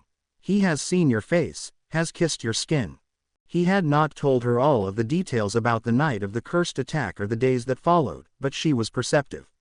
She knew that they had been physical with each other in some way or another. I am to be married, likely in just over half a year, he explained. Every person in this castle is preparing for the arrival of my potential future alpha. There will be no way to continue this thing between me and Katsuki once I am wed. 6 months is plenty of time. Why don't you enjoy him while you can? No one besides me knows about you two, so you could get away with it. Izuku didn't bother to mention that he was pretty sure Yagi suspected something. If he and I continue being together for months, my feelings will become far too strong. I already worry that I will be destroyed when we have to part. She fastened the back of the dress, then fetched his cloak. So you would rather be in fear of living happily than embracing what you have with him? Yes, that doesn't sound like you. She fastened the cloak around his neck. What if there was a way that you could be with him? Izuku frowned as she approached him with the veil. Omegas only marry alphas, and betas only marry each other. It wouldn't be possible between me and Katsuki. I must marry a noble alpha, he would have to marry a female beta. He resisted frowning at the thought. That's the kingdom's tradition since those pairings allow for babies, yes. But, what if you just ran away? Ochako, Izuku hissed. That would be treachery. The king would have us hunted down. She sighed. It just doesn't seem fair. My life has never been fair. From the moment I was born, my future was decided for me. She had no answer to that. It was Yagi who waited for him outside his door when Izuku exited his chambers, which he was extremely grateful for. He did not want to deal with a Katsuki tantrum right now. Good morning, my boy. Izuku did not answer, for he did not trust his voice right now. Are you all right? Izuku nodded. Yagi sighed, but he seemed to realize that the Omega would not speak this morning. They were silent as they descended the stairs, Yagi's armor clinking behind him. Izuku led them to the lowest room in the tower, which was the reading room. He had no intention of reading anything, but that room had the most comfortable chairs and he didn't feel capable of doing much more than simply lounging around. His mentor frowned the entire time. He clearly wanted to know what was wrong, but he sensed that Izuku was not in the mood to open up. He couldn't. Talking about Katsuki with Ochako felt so natural, she truly did feel like a friend. But revealing his feelings for Katsuki, and his resulting turmoil over them, to his guard, his mentor, his father figure, it was out of the question. It was Tsuyu who joined them that morning to bring food. Despite his silence with his guard, Izuku could not keep himself from thanking her for the food. She was the servant he liked best aside from Ochako. The preparations are on schedule, she told Yagi during their small talk. It has been hectic, though, especially for servants. What still needs to be done before Lord Todoroki's son arrives? Yagi asked her. Izuku picked at the eggs on the tray. Auditions are being held for the musicians that will play during the ball. She tucked a long piece of hair behind her ear. Duke Midoriya will choose from them, I heard. However, his advisor is managing the majority of the logistics for the event. I believe the food and the drink have been handled. You may not know this, but will the prize be required to attend? Oh, certainly. There has even been talk of making it a masquerade so that he won't be so out of place in the veil. Izuku clenched his fists at the words. He had hoped that he wouldn't have to be present for the event, that his father would formally introduce him to his betrothal candidate at a different time. Crowds never interested him and neither did a ball, even if it was a masquerade. I see. Thank you for letting me know, Tsuyu, Yagi said. And thank you for bringing food for the prize. It is much appreciated. Tsuyu nodded. I must return to the main castle. The musician candidates are in some nearby rooms, and I am tasked with entertaining them. Entertaining the entertainers. Yagi laughed heartily as she left. He looked at Izuku, who had only spoken once the entire morning and who had eaten maybe a quarter of his meal. You are so quiet today, he finally said. What can I do to help you, my boy? Izuku only shook his head to communicate that he still did not wish to speak. Was it something with Katsuki? Izuku's eyes bulged beneath his veil. He had hoped that his mentor had no inkling of what had been occurring between them. I noticed that you two seemed much more familiar with each other after the attack. That familiarity seems to have faded, though. I can only hope that you still trust him as your guard as you do me, no matter what happened. The Omega sighed, unable to let his beloved mentor continue to speak to the walls. It is complicated. I'm sure it is, and I will not ask you to tell me any details of the matter. His blue eyes were surely twinkling. I doubt I would want to hear them. I only ask you to answer one question. Has he hurt you? Izuku remembered the gentle touches and soft-spoken words of his younger guard that he had not experienced in so long. Katsuki would never hurt him. He shook his head. Yagi's next words went unspoken as a scream wailed from the main castle. It was quiet and muffled in their room, but the cry itself must have been deafening to reach this far. Izuku and his mentor only spared each other a brief alarmed glance before springing into action. They dashed out of the room and straight across the hall to the tower's exit. As they burst through the door, Izuku briefly noted that the two guards that usually stood post there were nowhere to be seen. A small gathering of people had formed nearby, a mixture of servants, guards, and lords. Another scream came from the room they crowded around. What is going on here? Yagi asked the nearest guard, who could only shrug in response. The crowd parted as they spotted the prize, none of them willing to risk touching him. He was grateful for it, for he had a clear path to the door. He didn't hesitate to surge forward, reaching for the door. It swung open before he could grab the door handle. It was Tsuyu on the other side of it. Tears flowed from her dark eyes, and the rest of her face was distressed. She surged past Izuku, wailing nonsense about blood and violins as she did. Izuku immediately stepped through the door to investigate. What he found was a horrendous sight. What had been a lounging room had turned into a mess. Furniture was upended. Blood splattered the rug under the main sitting area. Paintings had been knocked from walls and wooden chairs had been completely splintered. The worst part, though, was what the couch carried. A body. A carcass, rather. The deceased woman's skin was white and the bodice of her dress had been torn to shreds. The dress's skirt had been hiked up to her hips. A violin had been discarded nearby, its strings severed. Blood splattered the entirety of her torso, stemming from two punctured holes in her carotid artery. Chatter sounded from behind Izuku, and he quickly grabbed the blanket draped over the couch's back to cover the body, ignoring the bile that welled in his throat. A pair of hands landed on Izuku's shoulders, causing him to flinch. A glance behind him revealed that they belonged to Yagi, and he relaxed only slightly. "My boy," his guard whispered. "You shouldn't have to see this." The crowd entered the room, filling the air with horrified whispers. Someone retched in a corner. "Those wounds," Izuku whispered as Yagi guided him out of the room. "The cursed have 4 fangs. The only thing that has 2 is a draconian." Izuku spent the rest of the day in his chambers. He was no stranger to carnage, but the expression on the dead woman's face haunted him every time he closed his eyelids. His eyes burned from his attempts to keep them open for as long as possible. Yagi had ushered him back to his tower while the castle was placed under lockdown. He stood outside Izuku's chambers now. He had tried to follow Izuku into his rooms, but the Omega had barred his entry. He wanted no one, especially not his mentor, to see him so distraught. Izuku did not doubt that the Duke would try to write off the attack as having been caused by a single curse that had somehow bypassed the castle's defenses. Such an excuse would have been impossible, but it would be a less controversial explanation than the alternative. So many people had crowded into that room. When Izuku had covered the exposed body with the blanket, he had focused on hiding her beeps and groin.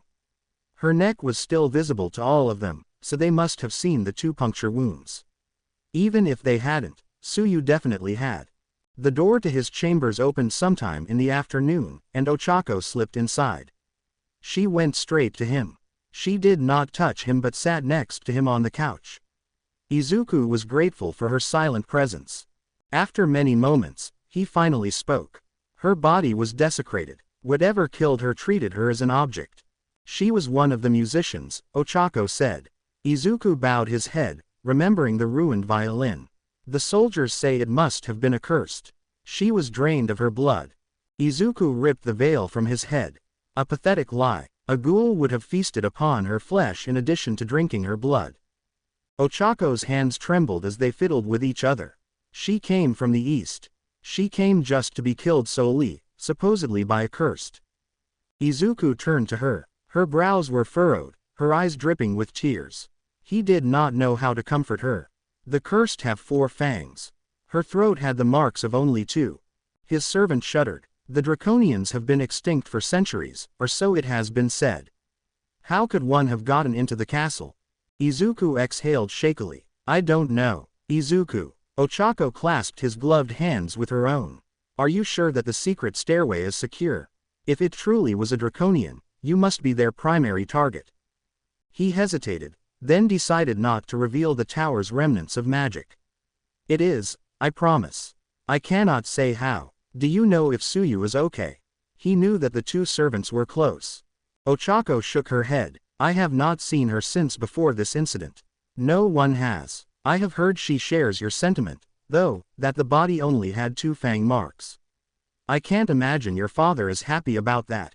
Plenty of people saw her injuries. The Duke's insistence that it was a ghoul will not do him any favors. They sat in silence for several moments. Izuku rubbed her hands soothingly in an attempt to quell both of their anxieties. Yagi looked troubled. Ochako finally said. He asked me to check up on you. I came here to do so, anyway, of course. Did he say anything else? She shook her head. I don't know what to do, Ochako. I can't forget the image of that woman's body. Ochako exhaled slowly. I can fetch sleeping potions for you, even though it is only the early evening. You should not have to worry about this, on top of everything else. Have you seen Katsuki? No, I don't know what the hell is going on. She gasped at the rare curse from his lips. You should rest, Izuku. No good will come from your worrying.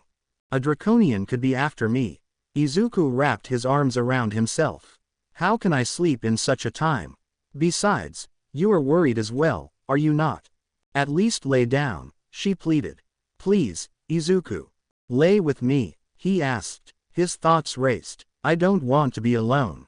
Yes, of course. They crawled into his bed, burrowing under the covers to combat the chilly air of the castle. They kept their hands clasped the entire time. Izuku shushed her when she sniffled, rubbing at her soft hair even as he suppressed his own sobs. Neither of them slept until many hours later after the sun had set. Rumors of the source of the attack spread throughout the castle and the town, despite the Duke's best efforts. Whoever was responsible had caused a panicked frenzy. Some whispered that it couldn't have been anything other than a ghoul, others gossiped that the 2 fang marks seen by many witnesses proved that it had been a draconian. Yagi had informed him that Suyu had been detained for spreading the truth of what she had found in that room, as had many other castle workers who had not hesitated to propagate the rumors. It was an attempt to quell the gossip, but it was of no use. The castle was abuzz. Some even whispered that it had been the Cursed One himself who had killed the musician, even though the history books said the Heartless Prince had died many generations ago. Izuku could not wait until Kota's next letter arrived. He hoped he could communicate everything to his brother without being censored. Izuku ignored Katsuki's stare as he read in the writing room of his tower. He kept his eyes on the book on the desk he sat in front of. He shifted in his chair, wincing at the way it dragged against the fresh welts on his back. His father had punished him again the previous night for exiting his tower and discovering the body. Will you talk to me now, after what you saw yesterday? The beta asked, referencing the dead woman. Yagi had told him. Izuku shook his head. Why, Deku? I don't understand. I haven't done anything wrong, have I? Izuku did not acknowledge him. He focused on the book in his hand. It was the one Katsuki had gifted him, that held the subject of dragons, the one that was nestled in the cover of a different one on dance etiquette for Omegas. Izuku read it carefully without speaking to his young beta guard. Can you at least tell me if you're alright? Izuku acquiesced and nodded. Are you certain? I heard it was a gruesome scene. The Omega kept his lips shut, though he could feel Katsuki staring at them. He wished his veil covered them at that moment. Katsuki stepped closer, devoid of armor as he always was. You're worrying me, Deku. You stopped speaking to me or letting me touch you out of nowhere. Yagi says you've been acting differently with him, as well. He's also worried about you. Izuku didn't answer. Write something on parchment, over on the table over there. So you won't have to say anything. Izuku sighed. He remembered the day he first spoke to Katsuki in this very room so many months ago. The guard had begged him to write something to that day. His name. Izuku still hadn't told him what it was. Katsuki huffed. Several moments later, 2 items were thrown onto the desk in front of Izuku, startling him. They were a piece of parchment, a quill, and an inkwell. Katsuki must have retrieved them from the other table. Izuku marveled inwardly at how his guard always seemed to move so quietly sometimes. "There," he said, his tone more annoyed than pleading now. "Beeping right, Deku. Give me something here." He inhaled excitedly when Izuku picked up the quill with his gloved fingers. The quill scratched against the parchment briefly, the sound loud in the otherwise silent room. When Izuku set it aside, he felt the heat of Katsuki's body behind his back as he leaned over him to read it. "Leave me alone," Katsuki scoffed. "You're a brat sometimes, you know that. Here I am trying to be a good beeping person and figure out what went wrong between us and whether you're doing alright after finding a corpse right next to your tower." Izuku bit his lip but didn't pick the quill up or speak. "I heard that the body was desecrated. Some deviant must have killed it. Did it truly look drained of blood as the rumors say?" Izuku finally said, yelling the word in an offended tone. The body belonged to a she, not an it. He stopped, panting, and stared at his trembling hands in his lap. Katsuki stepped forward to lean against the wall within Izuku's view.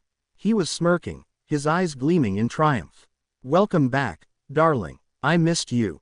Izuku groaned. "You did that on purpose."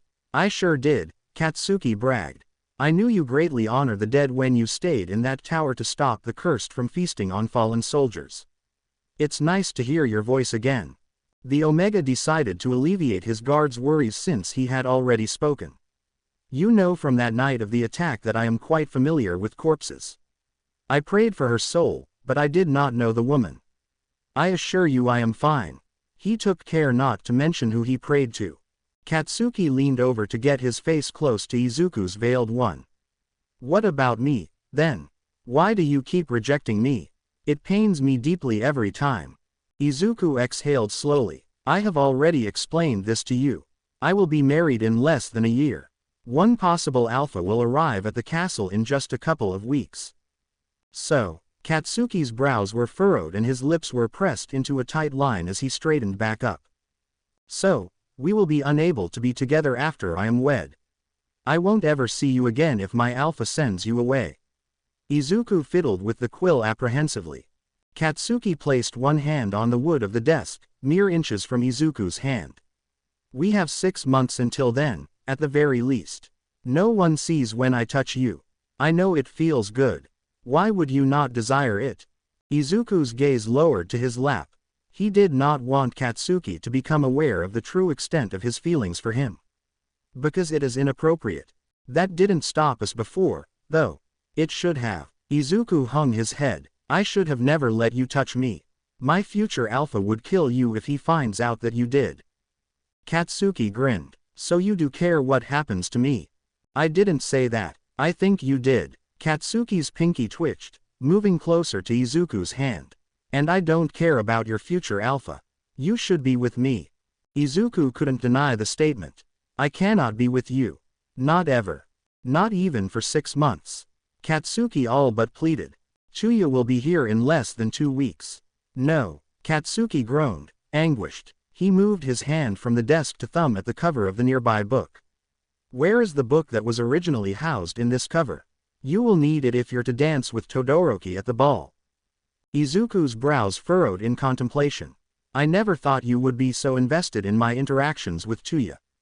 Besides, I have already read that book many times under the direction of the priestess.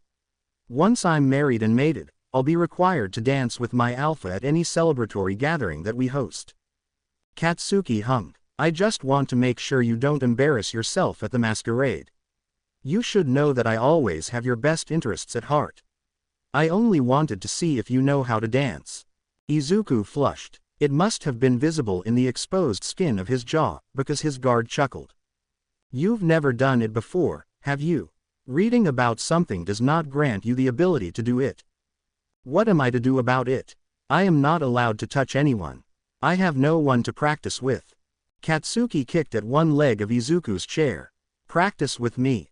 Absolutely not. Izuku burned at the thought of dancing with Katsuki. It will be fine, no one will know.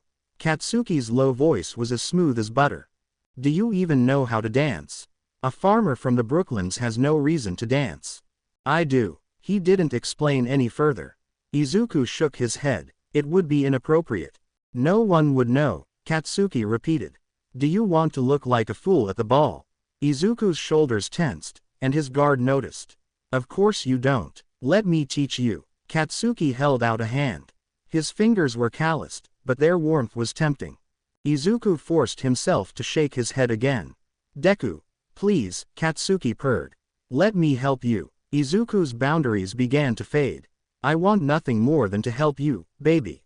The intimate term crumbled the last of Izuku's walls. He took Katsuki's outstretched hand. Katsuki smiled as he lifted him from the chair, guiding him to the open center of the room. He unexpectedly did not gloat verbally. Izuku supposed he did not want to push his luck. Katsuki kept Izuku's right one in his grasp and placed his other hand on his hip. I don't suppose you would remove your veil for this. He kept his body several inches apart from Izuku's. No. Izuku's cheeks burned at the touch and at the warmth of Katsuki's hands. Put your left hand on my shoulder, Katsuki instructed, humming in approval when Izuku obeyed. This one is called the pair step. Izuku nodded. He had read about this dance. It was the standard one to be performed by an alpha and an omega, meant to showcase the omega's submissiveness without being too intimate, perfect for a public performance. He adjusted his feet to stand close together while Katsuki's were kept shoulders width apart. Relax your shoulders. Izuku did as his guard ordered. Good. I will lead as an alpha would. Follow my steps. Katsuki stepped back, then to the left. Izuku followed clumsily, cursing his inadequate steps. He was well trained in the dance of battle, but he was useless in the ballroom dance. Katsuki directed him into a twirl that Izuku stumbled through. Keep your eyes on me, Katsuki said. Izuku narrowed his eyes at him. I'm supposed to have my eyes lowered for this dance. The omega is meant to be as submissive as possible. If you keep looking at your feet, you will only continue to stumble. Izuku reluctantly locked his eyes on Katsuki's face and his steps became only slightly steadier. That's better. I know it is difficult without any music. They danced together, keeping their path narrower than the books instructed to account for the small floor space in the writing room. The dance was not intended to be a difficult one, but Izuku's feet kept tripping over one another. Katsuki clicked his tongue. Why are you tripping so much? I've never done this before. Izuku snarked, causing his guard to smirk. The beta halted their movements, then tapped his foot on the floor. Step on my feet. What? You heard me, step on my feet. I'll guide our feet so you can get used to the movements. Izuku ducked his head. He watched as he lifted each of his feet to stand atop Katsuki's dark shoes. Even with that inch that was added to his height, the top of his head barely met Katsuki's chin. Izuku raised his gaze to Katsuki's exposed neck. That's a good omega. Katsuki laughed at the embarrassed noise Izuku let out at the praise. Pay close attention. The beta guided them through the motions of the dance, his hand squeezing Izuku's with every twirl. He hummed a low tune as he did, matching his steps to the rhythm. The melody sounded familiar, but Izuku could not place it. That's good, Deku, Katsuki murmured. Izuku scoffed. I'm not doing anything now. It doesn't matter. The hand at his hip squeezed his flesh. Your skin is so soft. You're not even touching my skin. Katsuki twirled them twice, still humming. That doesn't matter. I missed touching you so much. Don't say that. Do you want me to lie? I want you to shut your mouth. Katsuki laughed, looking down at Izuku's own mouth. I don't think I'm capable of that, sweet thing. He dipped the omega into a deep bow, dipping with him far too closely than required. Doesn't this feel nice? Izuku refused to answer his question. Instead, he muttered, you are much too close.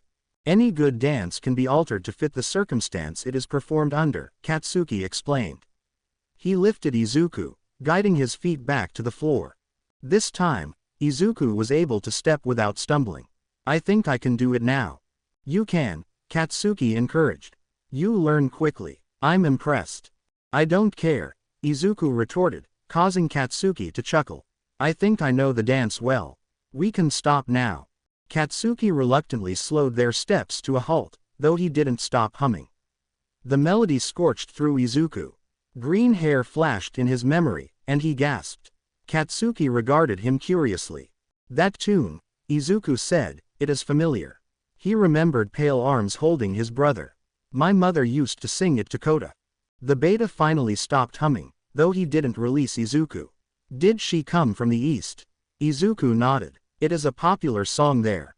Alphas sing it to their mates and Omegas sing it to their children. It is meant to be comforting and placating. Izuku shivered. I never remembered it until now. The hand at Izuku's hip moved to his thigh, tracing the scar that Katsuki had become intimately familiar with. Did she die before you were attacked by the cursed? The Omega's limits were non-existent at this point, especially under Katsuki's adoring gaze. No, she was killed during the attack. Katsuki said nothing, so he continued. She was fleeing from my father with my brother and I when we were attacked. They slaughtered the entire town of the inn we were in. His voice broke. Katsuki released Izuku's hand to hold his cheek. You don't need to tell me any more of the matter. You're distressed. Izuku jerked his head from side to side. He had barely ever discussed the event, even with Yagi or his father. She told me to protect Kota. She had rarely spoken to me before that night, but I still obeyed her. It rendered her defenseless to the cursed. They killed her. Katsuki's thumb stroked his cheek soothingly. How long ago was this? The Omega trembled in his hold. Kota was 3 years of age, I was 6. She told me to save him. I did everything I could to protect him. They nearly killed me along with her. They would have if Yagi had not come to save me. The beta tugged his head into his shoulder as he hushed him. I'm so sorry, Deku. You were so strong. Izuku let out a sob. I was not strong enough. I couldn't save her as well. You were so young. It couldn't have been helped. He moved his hand to the back of Izuku's cloaked head and stroked it. Do you still feel guilt over it? Every day. You shouldn't, Katsuki insisted. He stared straight at where Izuku's eyes were under the veil. I am so very sorry. Your bravery saved your brother. You're incredible, Deku. They stood, holding each other tightly as the sun set. The lanterns flickered in the lack of sunlight, reflecting off of Katsuki's light hair and Izuku's white attire. Distract me, Izuku begged. Please, take my mind off of my memories. Katsuki's half-lidded gaze drifted to his lips. Not like that. Teach me another dance, please. Katsuki's eyes searched his form before he nodded. I'll do anything you ask me to. I assume you have heard of the waltz. Izuku agreed. Grab my hand again, and drape the other across my arm. The beta moved his body closer than before, as the dance called for. His feet nudged Izuku's to stand shoulders width apart. His hand squeezed Izuku's, rubbing his thumb over the back of Izuku's hand. Katsuki's other hand wrapped around Izuku's torso, clasping at his back. Izuku tensed, unable to suppress a wince. The welts on his back flared painfully under the touch of his guard. He prayed that Katsuki would not notice. They went unanswered, of course. Katsuki released him immediately. What happened? Why are you in pain? Izuku shuddered, refusing to answer. Tell me, who dared to hurt you? Even though Katsuki could not see most of his face, Izuku turned it to face the floor. I'm a sinful Omega. Was it your father? His lack of response was enough for Katsuki to figure it out. He strikes you. He beats you. He does not break skin. He uses his cane when I have been disobedient. I should not have left my tower to investigate Amma's body. Katsuki's body tensed. In a moment of desperation, he flipped up Izuku's veil, ripping fabric from its clasps to scatter across the floor. His brown eyes were furious. I'll destroy him. An alpha is allowed to discipline his Omega, Izuku said, his voice demure. Whether it be their mate or their child, he is permitted to cane me. The beat growled. His eyes flared, appearing almost red momentarily. He will never do so again. Izuku flinched at his raised voice. Katsuki squeezed his hand in apology. I won't let him. He is the Duke, Izuku said meekly. No one can command him except for the king. Katsuki's expression was as grave as it had ever been. Watch me. Chapter text. The prize is not permitted to attend the public execution of the castle workers who had been taken prisoner for spreading dissent. None of them had been revealed to be apostates, neither by torture nor by taking their own lives. The order for death was a controversial one and did the opposite of quelling the rumors that the Cursed One had returned. Izuku twiddled his gloved thumbs as he stared into the fireplace. Tenya stood next to the door to the room. Both Yagi and Katsuki had been required to attend the execution, both as a show of power and as an attempt to suppress any violence. Izuku doubted it would work. If the common people had been angry during the last riot, they would surely have been furious now. Talk of the presence of the Heartless Prince had long since spread from the castle to the town. The citizens felt fearful and apprehensive, all of them, except the apostates who were surely among them. Izuku's back ached as he glanced at the dragon book that still sat on the desk against the wall. It was the day after he had danced with Katsuki, but Izuku could still feel the warmth of his guard's body. Could still hear his pleas for Izuku to be with him. Could still feel the burn of his intense eyes as they drank in Izuku's form, even when he was clothed. They had spoken for the rest of the night, though Izuku did not let him touch him again, not even when Katsuki offered to rub the welts on his back with a salve from the brewmaster. Those same welts were much more painful than usual. The situation with Amma and the resulting quiet chaos along with the planning for the ball doubtlessly stressed the Duke beyond his limits, and he took it out in the only way he could, by drinking and unleashing his stress upon Izuku's back. He shivered at the memory of Katsuki pledging to end the beatings, though there was no way he could. Izuku hadn't lied when he told him it was Hisashi's right to beat him while he was still unmarried. Tenya's armor clanged as he approached him. Izuku saw him raise his hand, pause, then drop it. Are you all right, Izuku? He must have been worried. It was not often that the knight used his given name, even when they were alone. Izuku nodded gently, keeping his eyes on the flames.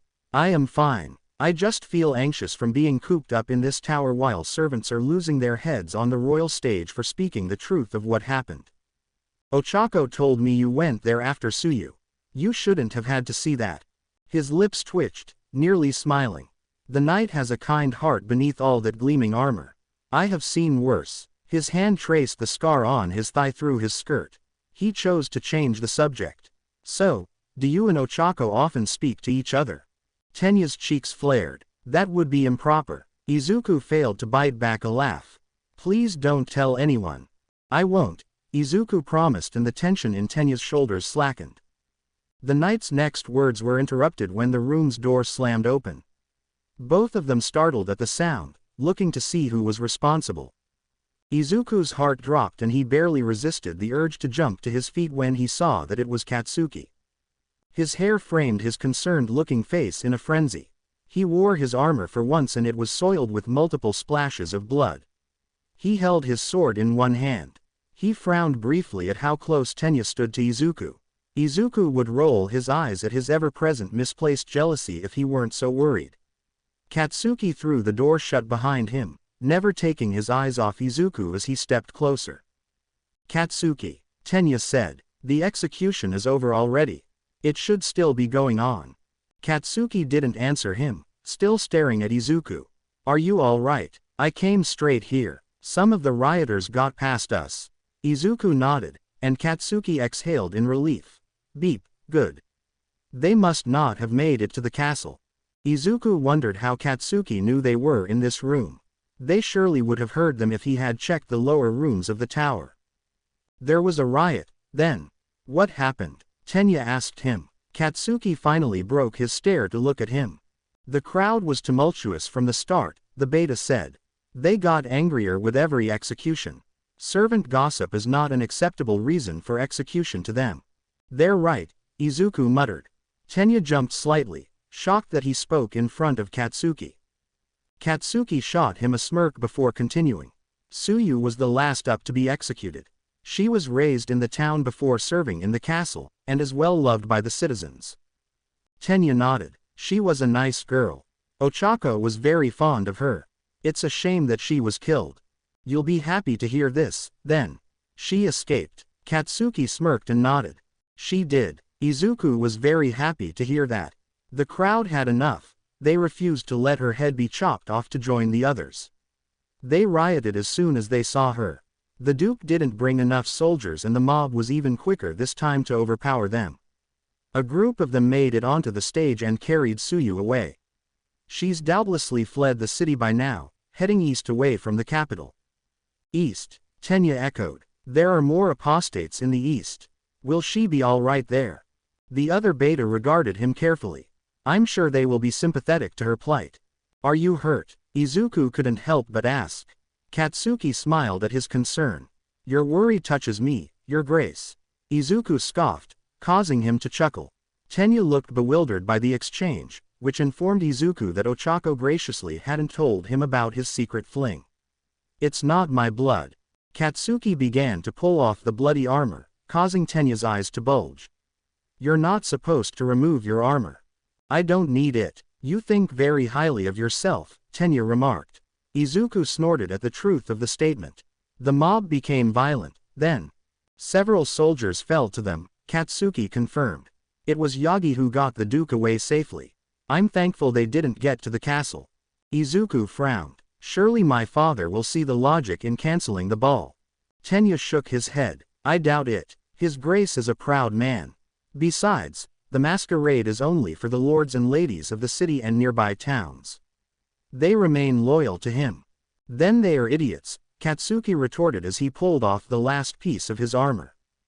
Tenya reeled at his audacity. You shouldn't voice such treason. Am I wrong? His question went unanswered. Izuku turned his gaze back to the fire to avoid staring at the striking figure he cut without the armor. You're right, Deku. The event should be cancelled, regardless of the Todoroki family's status. Deku, Tenya repeated, scowling. That is rude. Don't you know that his name is? Izuku coughed to interrupt him, shaking his head. You should call him the prize instead. Ridiculous. He's a person, not a beeping trophy.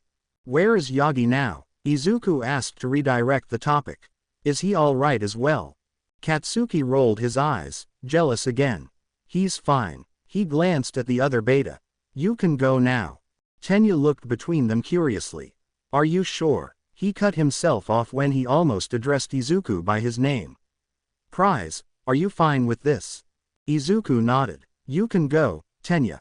Thank you for your company today. Katsuki groaned in envy. Tenya glared at him before he exited the room, letting the door slam shut behind him. As soon as he was gone, Katsuki stepped closer to the Omega. Izuku looked away from him. None of those servants should have been killed. It was unjust. That is true. Once he was close enough, Katsuki reached out to him. Stop. Don't touch me. The beta froze, his eyes wide. Don't touch me, please. Not now. I only wish to comfort you. I don't need comfort, especially from you. Katsuki winced at his harsh words. What the beep, Deku? I haven't done anything wrong. I know. Just yesterday I held you while we danced, while you told me about your mother. Izuku pursed his lips. I shouldn't have done that. Why not? It's unbecoming for the prize to show such emotion. Katsuki scoffed. That's absurd. Like I said, you are no trophy to be paraded around. Especially in front of that damn Todoroki. He will be Lord Todoroki, Izuku corrected, ignoring Katsuki's eye roll. And I am a trophy to the kingdom. His guard's gaze was heavy. You deserve better. Izuku looked away. I don't suppose you'd take off the veil. Of course not. I miss seeing your face. There is not much to see. Katsuki groaned at his words. You're an idiot if you think that. Do I not constantly tell you how gorgeous you are? Then you must be blind. Katsuki only chuckled and shook his head. Ochako's hands were gentle as she guided the fabric over his shoulders. It was white as always, but there was less fabric than he was accustomed to. Ochako herself wore a light pink gown. It was the first time Izuku had seen her in anything other than her plain servant clothing, and she looked beautiful, even with the matching pink mask that covered the upper half of her face apart from her eyes. He told her as much. She blushed. Thank you. Tenya will think so, too. Oh, she feigned her surprise. I didn't know he would be there. Sure. He laughed when she smacked him lightly. Ow. You're fine, she snapped. Stay still while I fasten these. Her fingers moved quickly on the laces of the back of the gown. I can't believe the Duke chose this dress. It's so much more revealing than your usual ones. It's a special event, Izuku reasoned. He wishes to parade me in front of Tuya. Has he arrived yet? Ochako shrugged as she moved to don his veil. I do not know. I would hope so. The banquet starts in minutes. Izuku resisted shuddering. Are you nervous? Izuku ran his hands down the tight bodice of the gown. No, he lied. It's all right to be anxious. She finished doing the clasps of the veil, then placed her hands on his shoulders to guide him to the mirror. She had long since stopped hesitating to touch him, even outside of his baths. You look wonderful, though. Look. He did as she insisted, regarding his appearance in his reflection. His head looked the same as it always did when veiled, but his slim neck was exposed, making him grateful he had no recent marks from Katsuki's mouth. The neckline exposed Izuku's collarbones as well, which jutted out from his pale, delicate skin. Even his shoulders were revealed, the sleeves starting at just above the highest scar on his right arm. The inner side of the sleeves was short, showing the skin of his wrists above his gloves in a way that was certainly meant to be enticing. The outer side of them was billowing and long enough to drag against the floor when he held his arms limp. The gown's bodice was tight, showing off his small beeps and his narrow waist. It cinched just above his hips before flaring out into the long skirt. It was a much more traditional Omega dress than he always wore, and it could belong to any noble Omega were it not such a stark white. I feel exposed, he whispered. Ochako stood on her tiptoes to look over his shoulder. It is very flattering on you. Katsuki will hardly be able to resist. Izuku frowned. It is meant to present me to Tuya. Ochako laughed meanly. We both know I speak the truth. Your guard is utterly obsessed with you. Even Tenya figured it out, dense as he is. You're one to talk, Izuku fired back.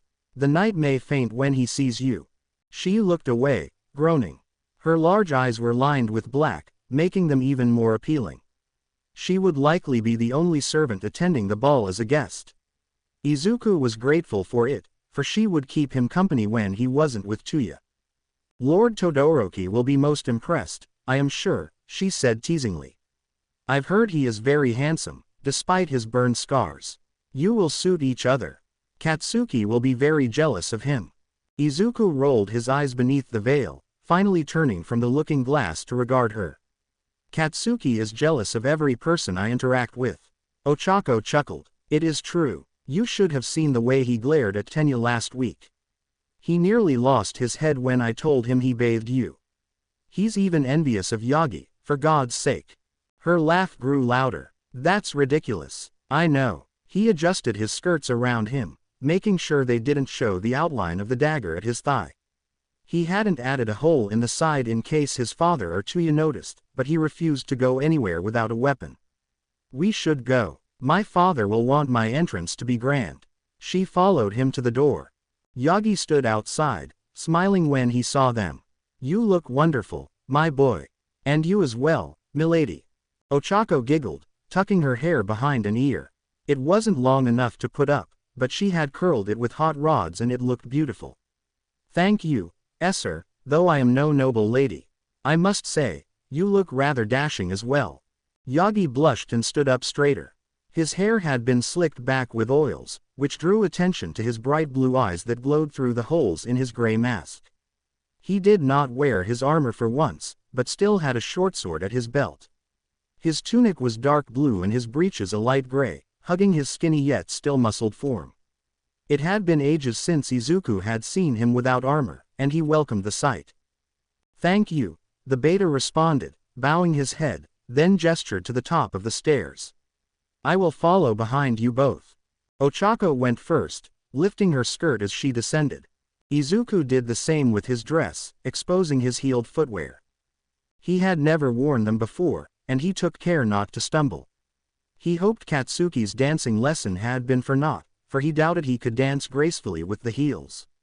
After they exited the tower, the two armored guards that stood post followed behind them. The halls were empty as they walked, the castle's inhabitants having long since gathered in the great hall and the servants had been working in the kitchens since well before sunrise. Ochako paused when she reached the large doors to the great hall. She stepped aside to let Izuku take the lead. Even through the thick doors, the sounds of the rambunctious crowd in the hall were audible. The two guards grasped the handles to swing the creaking doors outward. The clamor of the hall quickly died out, all heads turning to look at the prize's entry. The tables had been shoved against the walls under the windows and held an ostentatious amount of food. Banners had been erected on the walls showcasing fabric that had been stitched with the royal emblem of an outstretched hand. The band ceased their music from the far corner, setting their instruments aside in respect. All of the noble guests were dressed in flamboyant garb, their faces obscured to various levels by their masks. On the platform at the back of the large room stood Garaki Kyudai, the duke's advisor. Hisashi was absent, though the advisor was joined by a tall man with white hair. As Izuku stepped through the door, Ochako and Yagi following behind him, Kyudai clinked a fork against his glass. "Everyone, please join me in welcoming our most precious attendee. The kingdom's delight, the future of the realm. The prized Omega." Applause broke out, continuing for several moments even as the crowd parted to make a path for Izuku. Garaki narrowed his eyes behind his mask before continuing once the clapping dissipated. "We are most blessed by his presence, and by the presence of our guest of honor." He gestured to the man next to him. "The Lord-to-be Tuya Todoroki, son of Enji Todoroki, a dear friend and subject of King Shigaraki. His arrival is to be celebrated all night. Please, all of you, make the most of this gathering. Eat, drink, and dance to your heart's content. The kingdom will sing about this night for many generations to come." He ended his speech by raising his glass. The guests joined him, cheering as they held up their cups and goblets.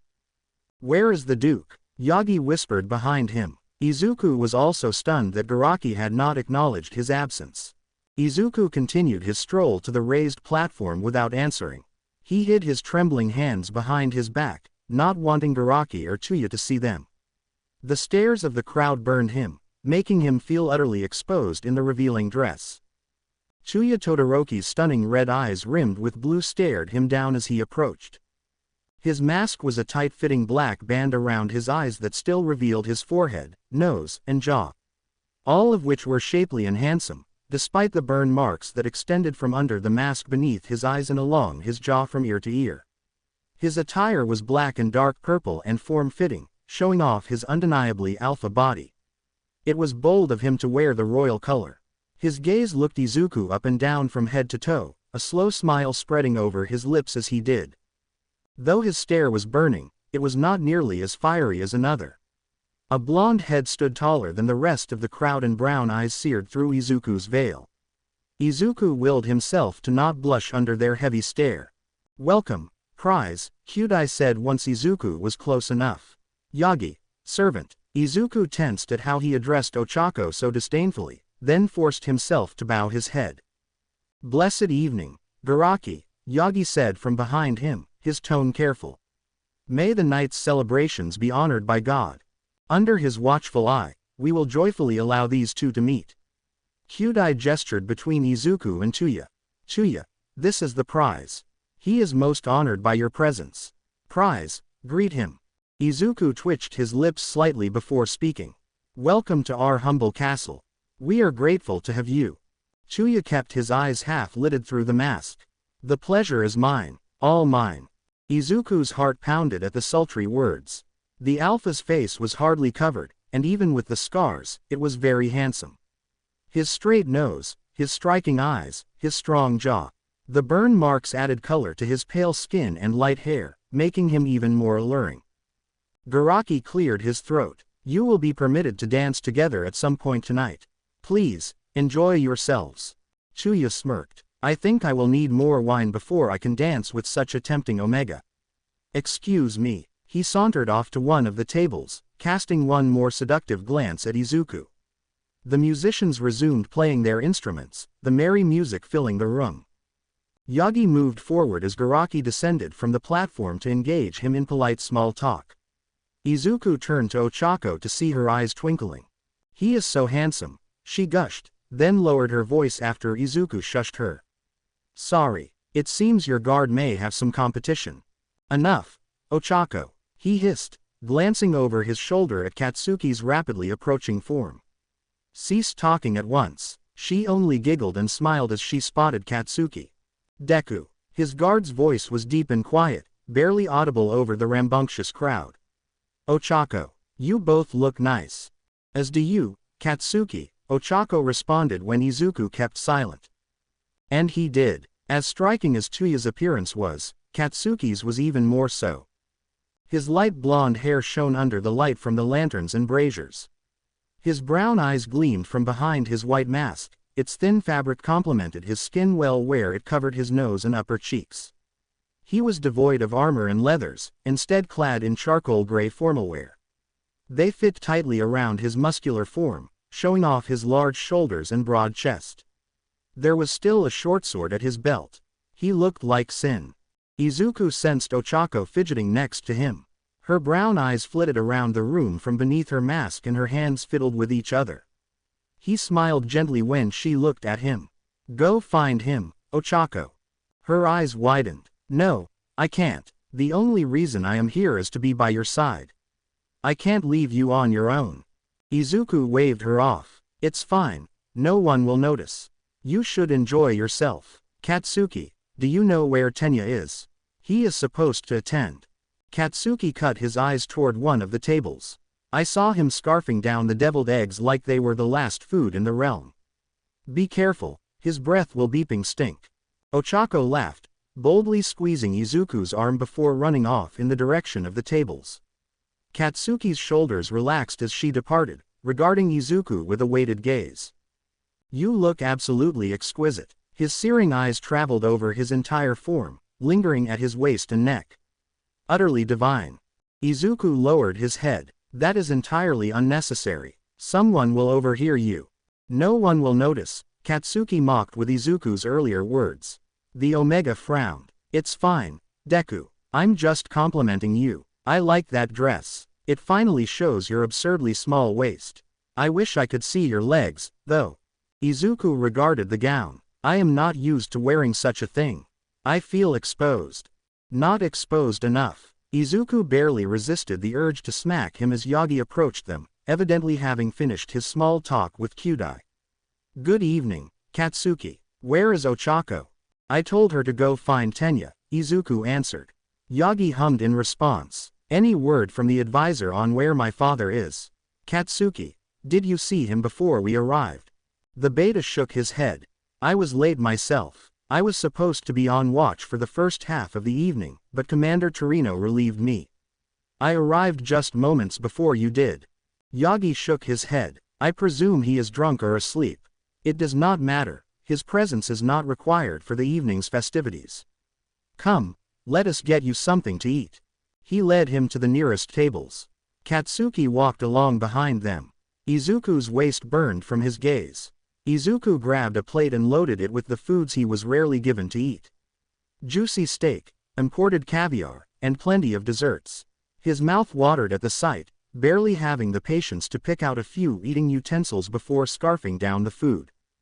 Yagi laughed heartily. Slow down, my boy. It's unbecoming for the prize to be so ravenous. Katsuki cackled. You're acting like you've never eaten before. Izuku beeped at the savory taste of the roe. Katsuki's eyes darkened at the sound. I never get to eat anything from the ocean since we are so far inland. This is amazing. Katsuki smiled. There's salmon and goldfin tuna 2 tables over.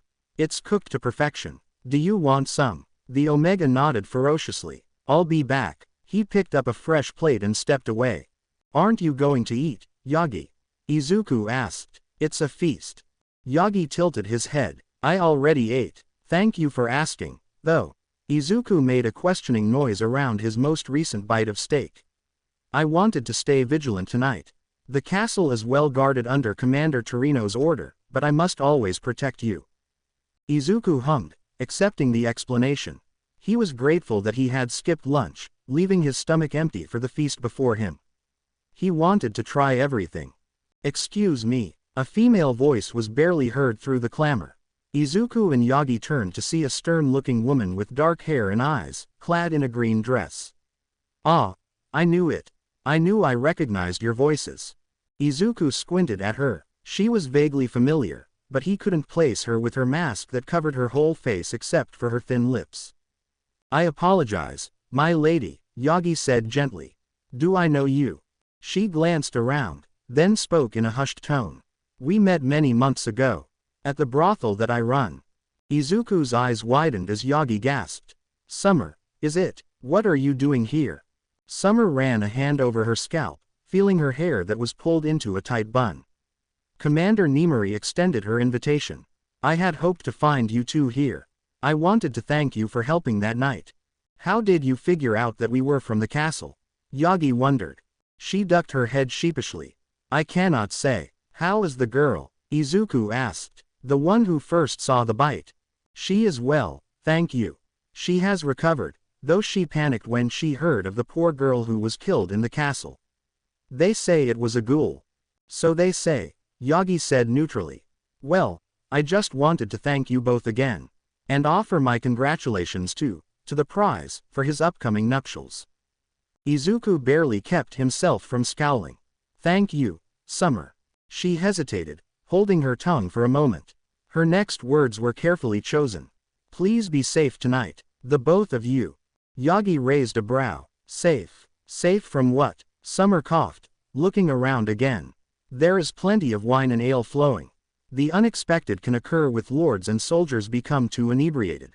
That is all, thank you. She did not give either of them a chance to respond before dashing off. Izuku turned to his guard. That was strange. Indeed, it was. They did not speak any further of it, for Katsuki had returned. His hand held a cup for himself and a plate full of more than just fish. Were those shells? Clams and oysters, Katsuki explained, noticing the confused curve on Izuku's lips. Most people either love them or despise them. I thought you might like to try them. Izuku held his hands out eagerly. All of the seafood was delicious. The salmon was tender and perfectly seasoned, the tuna firm and rich in flavor. The clams were soft and tender, and the oysters were Izuku's favorite of the bunch. He ignored how amused Katsuki looked as he watched Izuku slurp from the shells. I want to try a bit of everything, Izuku announced once he had cleared the plate. Yagi chuckled. That may not be possible. There are so many dishes here. It can be possible, said a new voice. They turned to see that Senkaibara had approached them. He held out a flask to Izuku, though it was Katsuki who snatched it. What is it? Katsuki asked suspiciously. He opened the lid and sniffed it, gagging at the smell. It is a draught to make you ill, Lord Kaibara explained. He leered at Izuku as he spoke. Don't take it until you're in front of the chamber pot, its effects are swift. Why would anyone choose to be ill? Yagi asked. To empty your stomach and allow you to eat more food. Sen's eyes were glued to Izuku's exposed collarbone. Many ladies and omegas also use it to lose weight from childbirth, lest their spouses leave them for another skinnier mate. Izuku covered his mouth. He felt as though he would be sick from the thought of such a potion. That's disgusting, Katsuki snapped, causing Sen to chuckle. I only wanted to help the prize. The Lord winked through his bright yellow mask. It's a shame he cannot dance with the rest of the lords. Beep off, Katsuki barked. The Lord laughed at his tone, wriggling his fingers at Izuku suggestively as he left. I can't beeping stand that guy. I should have chopped off those fingers when I had the chance. I'm inclined to agree, Yagi said lowly. His blue eyes were full of fury. Izuku looked down at his plate, laden with shells and fish skin. I can't eat anything more. He thought of all the townsfolk who must still be so hungry, while the nobles dined so extravagantly. Yagi sighed. Please, my boy, don't let that vile man destroy your appetite. You rarely get to eat this freely. His eyes widened suddenly, spotting something at the other end of the hall. Chuya is approaching. The Omega cursed under his breath, casting the plate aside to pluck Katsuki's cup from his hands. Katsuki smirked, amused, as he watched Izuku gulp down its contents and then gag. He had never been a fan of ale. Hello, prize, Chuya greeted once he was close enough, nodding at his guards politely. His eyes followed Izuku's tongue as he licked his lips free of alcohol. I figure I am inebriated enough to dance now. May I have your hand for this next song? Izuku tensed but nodded. Hisashi would punish him viciously if he refused. Chuya smiled, then tilted his head at the two guards. Please, excuse us. The musicians transitioned gracefully into the next song. Chuya held Izuku's gloved hand as he led him to the center of the room, where couples took up the stance of the pair step. Izuku was grateful to see it, for that was the only dance he had practiced with Katsuki. Katsuki, whose narrowed eyes followed them with anger and envy. Izuku cast aside any thought of the beta, focusing on the alpha in front of him. I hope you are enjoying the festivities so far, my lord. Chuya chuckled lowly. I'm no lord yet. I appreciate that, though. The wine is delicious and the food is incredible. I'm pleasantly surprised the oysters kept so well during their transport from the ocean. Izuku nodded as they took up their stance, Chuya's hand resting on his hip and Izuku's on his shoulder, their other two clasping together. His skin was almost as warm as Katsuki's. The oysters were my favorite. I've never had the chance to eat them before. I suppose they are rare this far south. You will have as many of them as you want once you relocate to Greymore, Chuya told him, smirking as they took their first steps. Hopefully, to my family's estate. None of my siblings enjoy shellfish as much as I do. I'll be grateful to have a mate who could indulge with me. The Omega blinked. You are very bold. Prince Shigaraki is still quite frail. It is not unthinkable that the king would wed you to me in his stead. He appreciates my service very much. Izuku exhaled slowly, careful not to stare at his feet. His steps were unsteady in his heeled shoes. You have done much for the kingdom by quelling the apostates. The Duke himself surely appreciates you as well. The hand at his hip squeezed. I uphold my duties with honor. His red and blue eyes drifted low, drinking in his exposed skin. You are more marvelous than I expected. I can only hope you find me half as alluring as I do you, despite my scars. Izuku bowed his head gratefully. Scars do nothing to deter me. He hesitated before speaking again, biting his full bottom lip. You are very handsome, my lord. Not a lord yet, Chuya reminded him as he guided them through a full twirl, his eyes focused on Izuku's lip. You are so kind. I am most impressed. Izuku blushed and hoped it didn't show on his neck. Would you tell me about the capital? I do not know much about my future home. It is beautiful. Chuya rubbed his thumb on the fabric of Izuku's glove. Your castle here is impressive enough, but the Gold Keep is quite the sight to behold. The city is large, housing 500,000 citizens and countless noble families. The Todoroki estate is a majestic one. My father has done well for himself, and the king has graciously awarded his dedication. The mansion has a beautiful view of the ocean, though not as beautiful as you. I would love to have you join me as I walk the shoreline. The sand is white and smooth, the water is very blue. Just like you, Izuku complimented, playing into his flirtation with only a little shame as he looked at the alpha's hair and eyes. Your words touch me, your grace. He spun them again. Your guard is glaring at me. I don't think he likes me all that much. Does he have something against scarred men? Izuku's heart pounded, remembering how much Katsuki loved tracing his scars with his lips.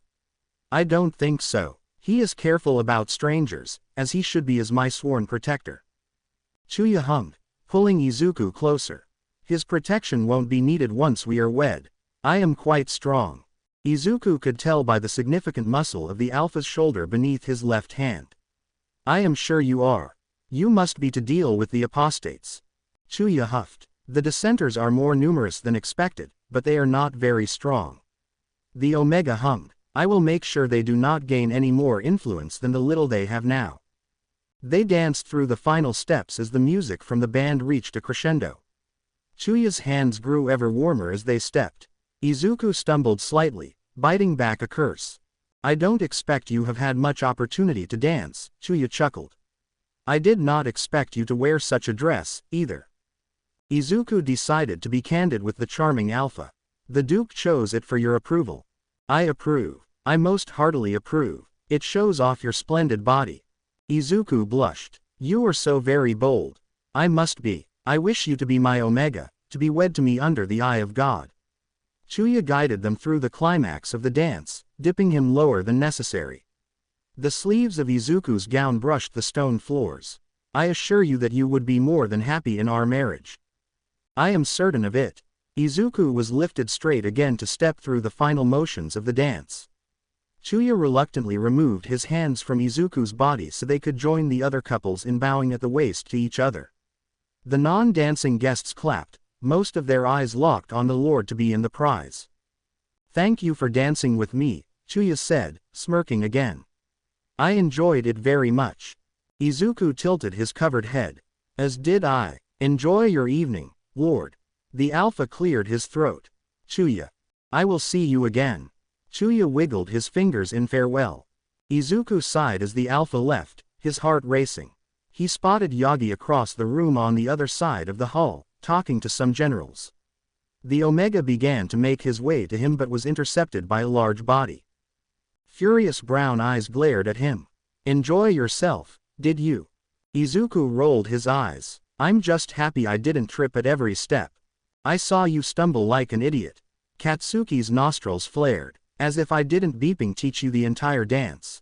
One ugly alpha is all it takes for you to forget about me. I didn't forget about you, and he's far from ugly. It was the wrong thing to say. Oh, so now you're smitten, are you? What a typical Omega. I thought you'd be better than that, falling for the first beeping alpha that shows interest. Katsuki sneered as he spoke the harsh words. Izuku flinched. Stop it, Katsuki. I had no choice but to dance with him. My father would punish me otherwise. Your father is nowhere to be seen. Garaki would tell him. Please, stop being so cruel. It was my duty to dance with him. Beep duty, the beta hissed. Does duty demand that you crawl into Todoroki's bed the first chance you get, before you're even betrothed, let alone wed? Disgusting. Enough, Izuku demanded, a little too loudly. A few heads turned at the sound, so he lowered his voice. You are mean when you're jealous. Who's jealous? Katsuki scoffed. What, you think I'd want you after that display? He flirted with you so shamelessly and you just let him. You flirted back. You just met the guy and already want to pounce on him. You were an idiot, Izuku decided, heading toward the exit. He ignored how Katsuki knew about the flirting from across the room, figuring he and Chuya's body language had been more blatant than he thought. I wish to retire to my chambers. Beep you, the ball has barely started and you're the most precious attendee. Stupid title, I don't even need that damn potion to vomit. Izuku didn't bother to answer him. He was utterly annoyed, and it showed as he stomped to the doors. 2 guards opened them for him just in time. Unfortunately, Katsuki had followed him. He kept talking, easily keeping pace with Izuku's quick steps toward his tower. He was looking at you like he wanted to mate you right then and there. Katsuki's harsh words were at least spoken quietly, mindful of guards that sparsely lined the castle. You better not have been ogling him back. Izuku used both hands to hold his skirts as he walked quickly. Don't tell me what I should or shouldn't do. I've had enough of that in my life. As they approached the tower, he veered right and exited the castle to get some fresh air, which thankfully held less chill than expected. Katsuki's voice rose as he followed him out of earshot of any other soldiers.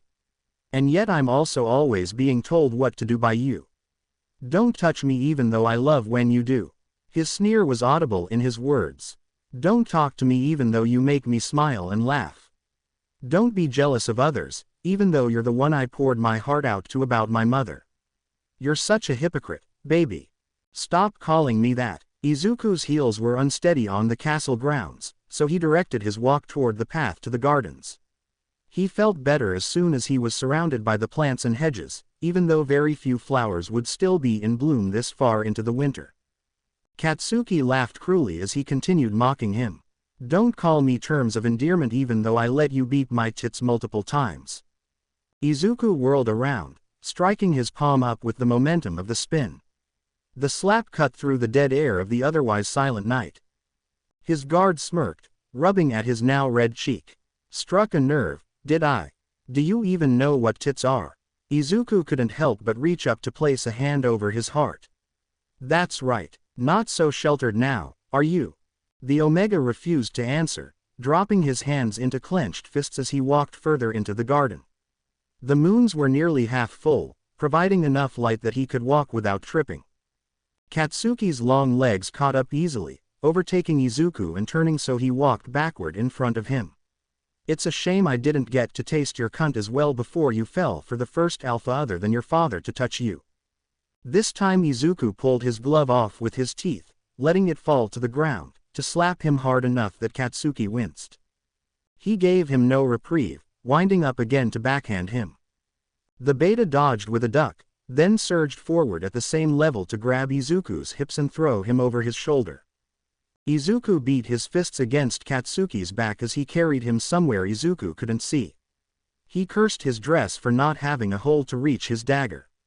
Trying to reach under his skirt in this position would risk exposing his small clothes. The fabric of them was thin now that he had finished menstruating, which was the last thing he wanted, especially after his guard's most recent vulgar comment. The world became upright again as Izuku was placed back on his feet. The movement was gentle but Katsuki's hands were rough and scorching hot as they forced the Omega to step back until his back hit stone that was cold even through the dress, causing him to gasp. A glance up informed him it was a statue of a hand, the sigil of the royal family. It would have been futile to try to stop Katsuki from undoing the clasps so he could flip the veil up to expose Izuku's face. Their eyes met heatedly without the fabric in the way. Katsuki's cheeks were flushed, even the one that hadn't been slapped, and his lips were parted to allow him to pant heavily. His pupils were fully dilated, more than they should be with the amount of moon's light. Izuku tugged at the hands on his hips in an attempt to get them to release him.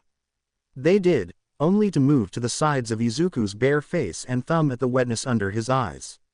He hadn't even realized he had started to cry.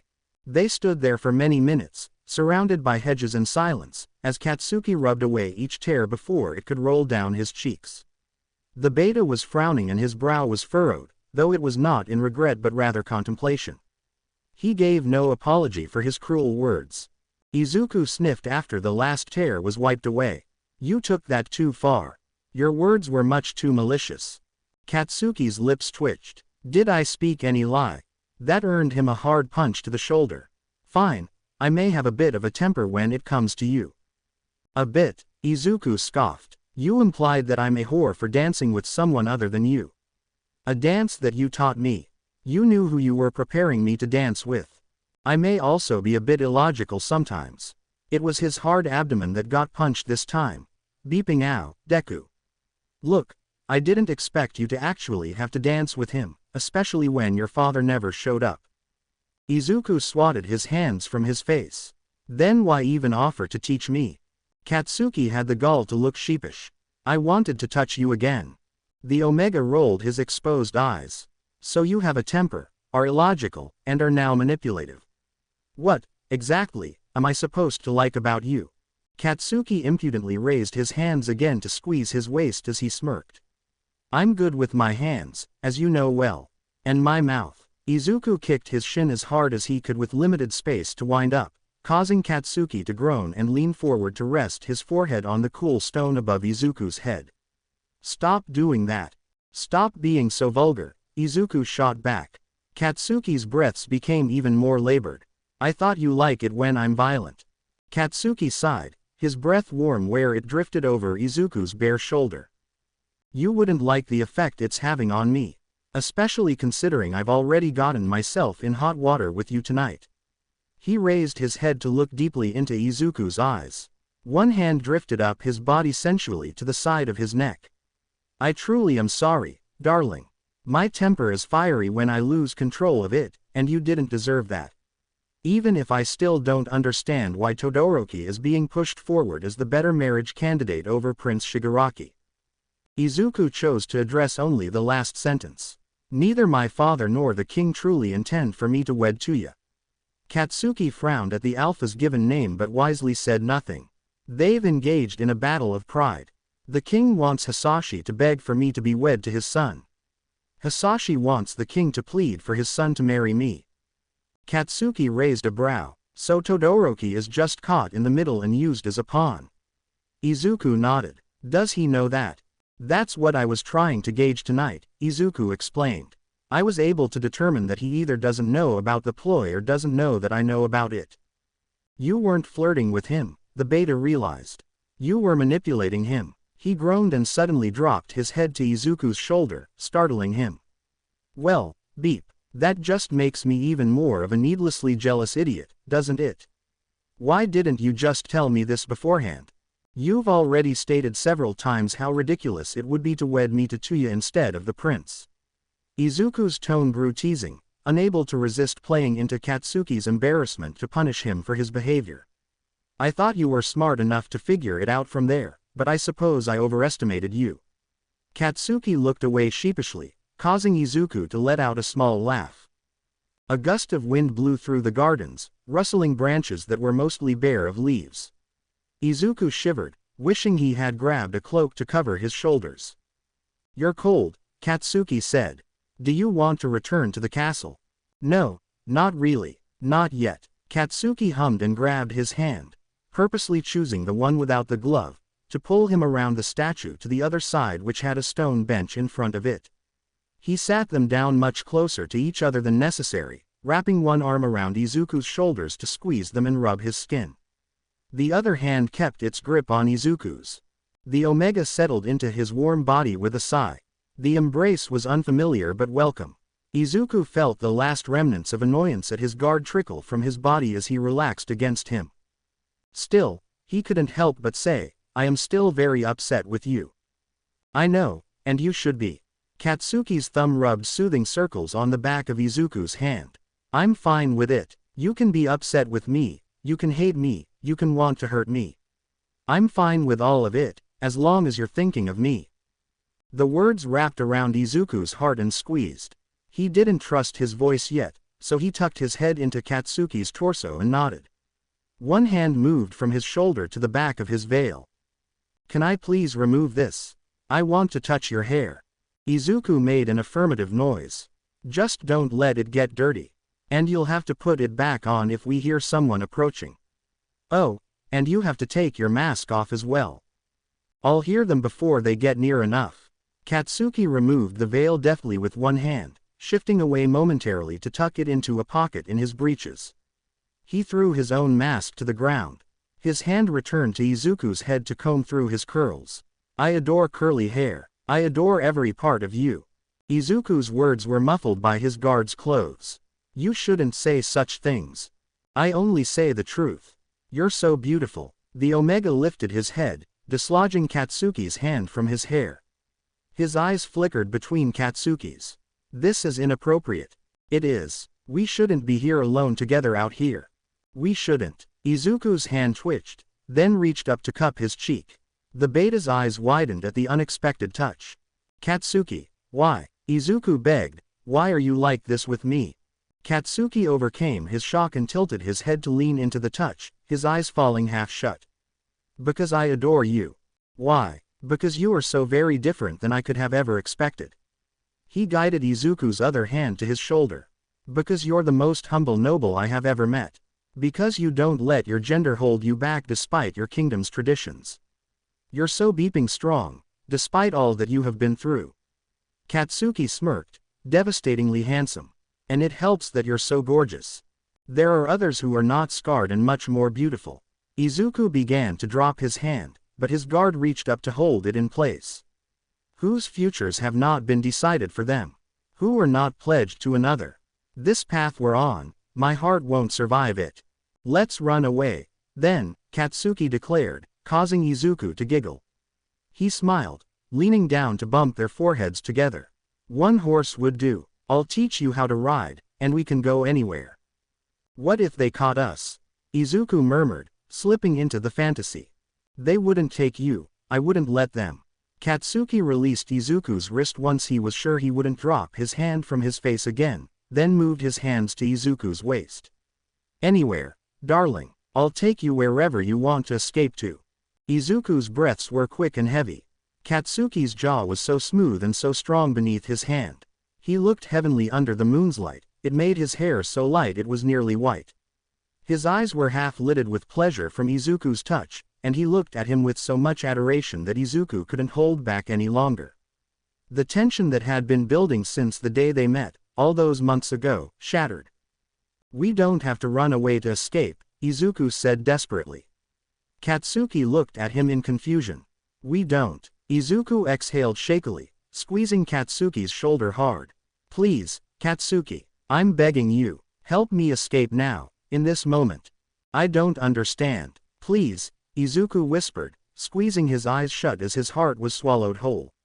Katsuki, please kiss me. Chapter text. The night's air was full of silence in the moments after his request. Izuku's heart pounded as he waited for an answer. A minute passed without one. Hadn't Katsuki been asking to kiss his lips for months?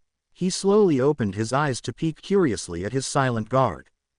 Katsuki's eyes were wider than he'd ever seen, his mouth open and breathless. He was as still as the statue behind them. Izuku grew a bit worried. The beta was not one to be speechless for so long. Katsuki, Izuku murmured, deciding to repeat himself in case his guard hadn't heard him. He finally moved, blinking once before locking his gaze on Izuku's lips. Beep. Kiss me, Izuku asked again when that was all he said. Please. Katsuki exhaled shakily. You don't need to ask me twice, baby, and you sure as hell don't need to beg.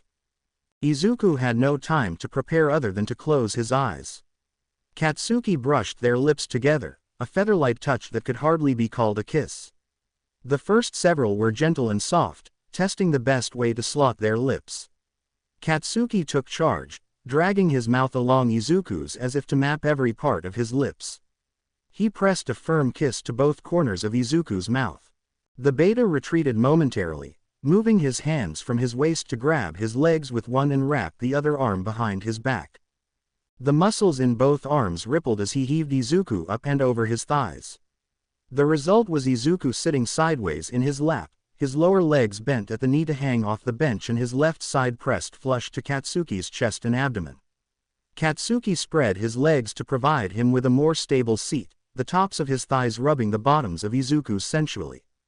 Once Izuku was stable, Katsuki's lips were back on his. He kept his right arm around Izuku's back to grasp his right hip, while his left hand stroked Izuku's neck. The feeling of his warm fingers on the sensitive skin of his neck made Izuku gasp lightly. Katsuki jumped at the opportunity to deepen the kiss, tilting his head to get better leverage.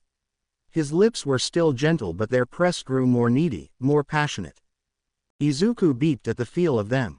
He had never imagined that his first kiss would feel like this. That it could feel like this, raw and emotional and increasingly desperate. Katsuki's mouth kindled the fire that it had ignited at Izuku's core, and he worried that he would be burned alive.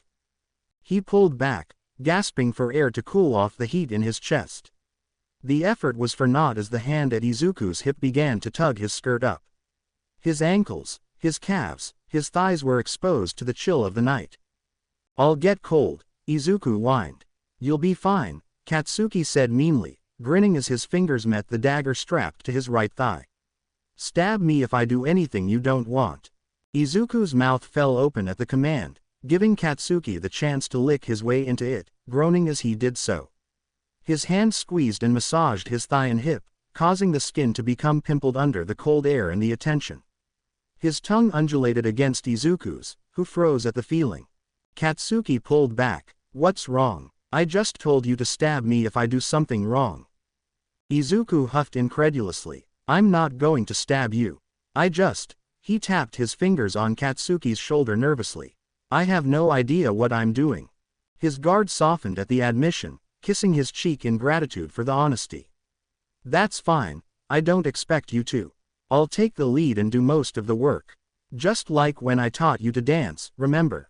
Do whatever feels natural. Don't worry about me, I'll enjoy every second of it regardless of what you do or don't do. He was so good with his words sometimes. These words immediately soothed Izuku, quelling his insecurity. He nodded, ready to continue. Katsuki brought their lips back together, not using his tongue yet this time but allowing the passion to rebuild slowly. The thumb of the hand at Izuku's neck moved to the lump at the front of his throat which marked him as male and stroked it gently. Izuku began to move his lips against Katsuki's, powering through his awkward feeling. He was aided through it when Katsuki half beeped, half growled against his mouth. Instead of diving right in again, Katsuki's tongue began to caress Izuku's lips.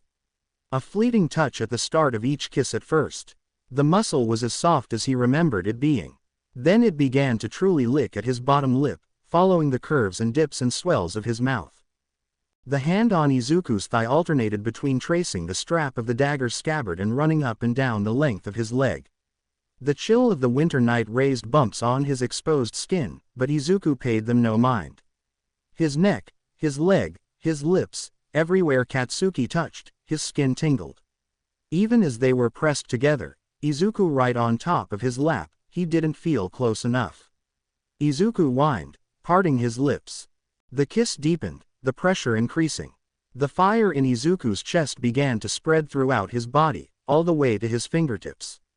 He grew voracious as his anxiety about messing up faded and allowed himself to just fall into the kiss. Katsuki answered with a groan, guiding their tongues to meet and retreat in an intimate dance. Katsuki's mouth tasted like wine. Izuku licked his lips when they parted for a breath to taste it again. His guard's eyes followed the movement hungrily. His mind felt muffled when he blurted out a question. "Are you drunk?" "What?" Katsuki chuckled. "No, not at all." He moved his hand from Izuku's throat to stroke his collarbone. "You taste like wine. I thought you were drinking ale." To Izuku's amazement, Katsuki's cheeks blushed, his reddening skin visible in the moon's light. "You didn't like the ale." Izuku giggled in bewilderment. "I didn't like the ale, so you switched to wine. In what realm does that make sense?" Katsuki ducked his head, hiding his embarrassment by mouthing at Izuku's collarbone. "In the realm that I am constantly prepared to kiss you." Now it was Izuku's turn to be embarrassed. "How did you know I would ask you to kiss me? After everything that happened tonight?" Katsuki laved his tongue over his skin, tracing his clavicle. "I didn't know." "I don't understand." Izuku's chest heaved at the attention. "Deku, I'm constantly asking to touch you and to kiss your lips. Do you really think I'm not always prepared for when it would finally happen?" Izuku gaped at that. "You're so presumptuous." Not without reason. Katsuki moved the neckline of his dress to expose the scar on his right beep. "You stare at my lips a lot. But the veil, even when you're not wearing it, you stare." Katsuki kissed the raised skin of the scar. His hand grasped the other mound of his chest. The beta's embarrassment was all but gone and he was back to his usual shameless self. "It's all right, I stare, too." "I know." Izuku relocated his hand from his guard's cheek to the back of his head to stroke soft blonde hair. Their strands and his mouth were the few parts of Katsuki that were soft. The rest of him was hard and solid. "You stare too much." "How could I not?" Katsuki groaned when Izuku tugged his head up by his hair to bring them face to face again. His eyes traced Izuku's face. "You're too alluring to ignore." He leaned forward to brush their lips together again. Katsuki grabbed Izuku's hips to guide them into a new position. He kept his legs spread and directed each of Izuku's knees to either side of his left thigh. It allowed them to press their torsos together, causing Izuku's beeps to squish against his hard chest. Izuku moved his hand to join the other in grasping at blonde hair, gripping the strands tightly and tugging. His guard beeped his approval at the motion. "Remember when you pulled my hair at the corner, as well?" Katsuki breathed against his lips. It was heavenly then and still as now. "I don't know why you enjoy it so much," Izuku whispered back. Katsuki reached up in response and yanked Izuku's head back by his hair, exposing his neck for him to mouth at. "Oh."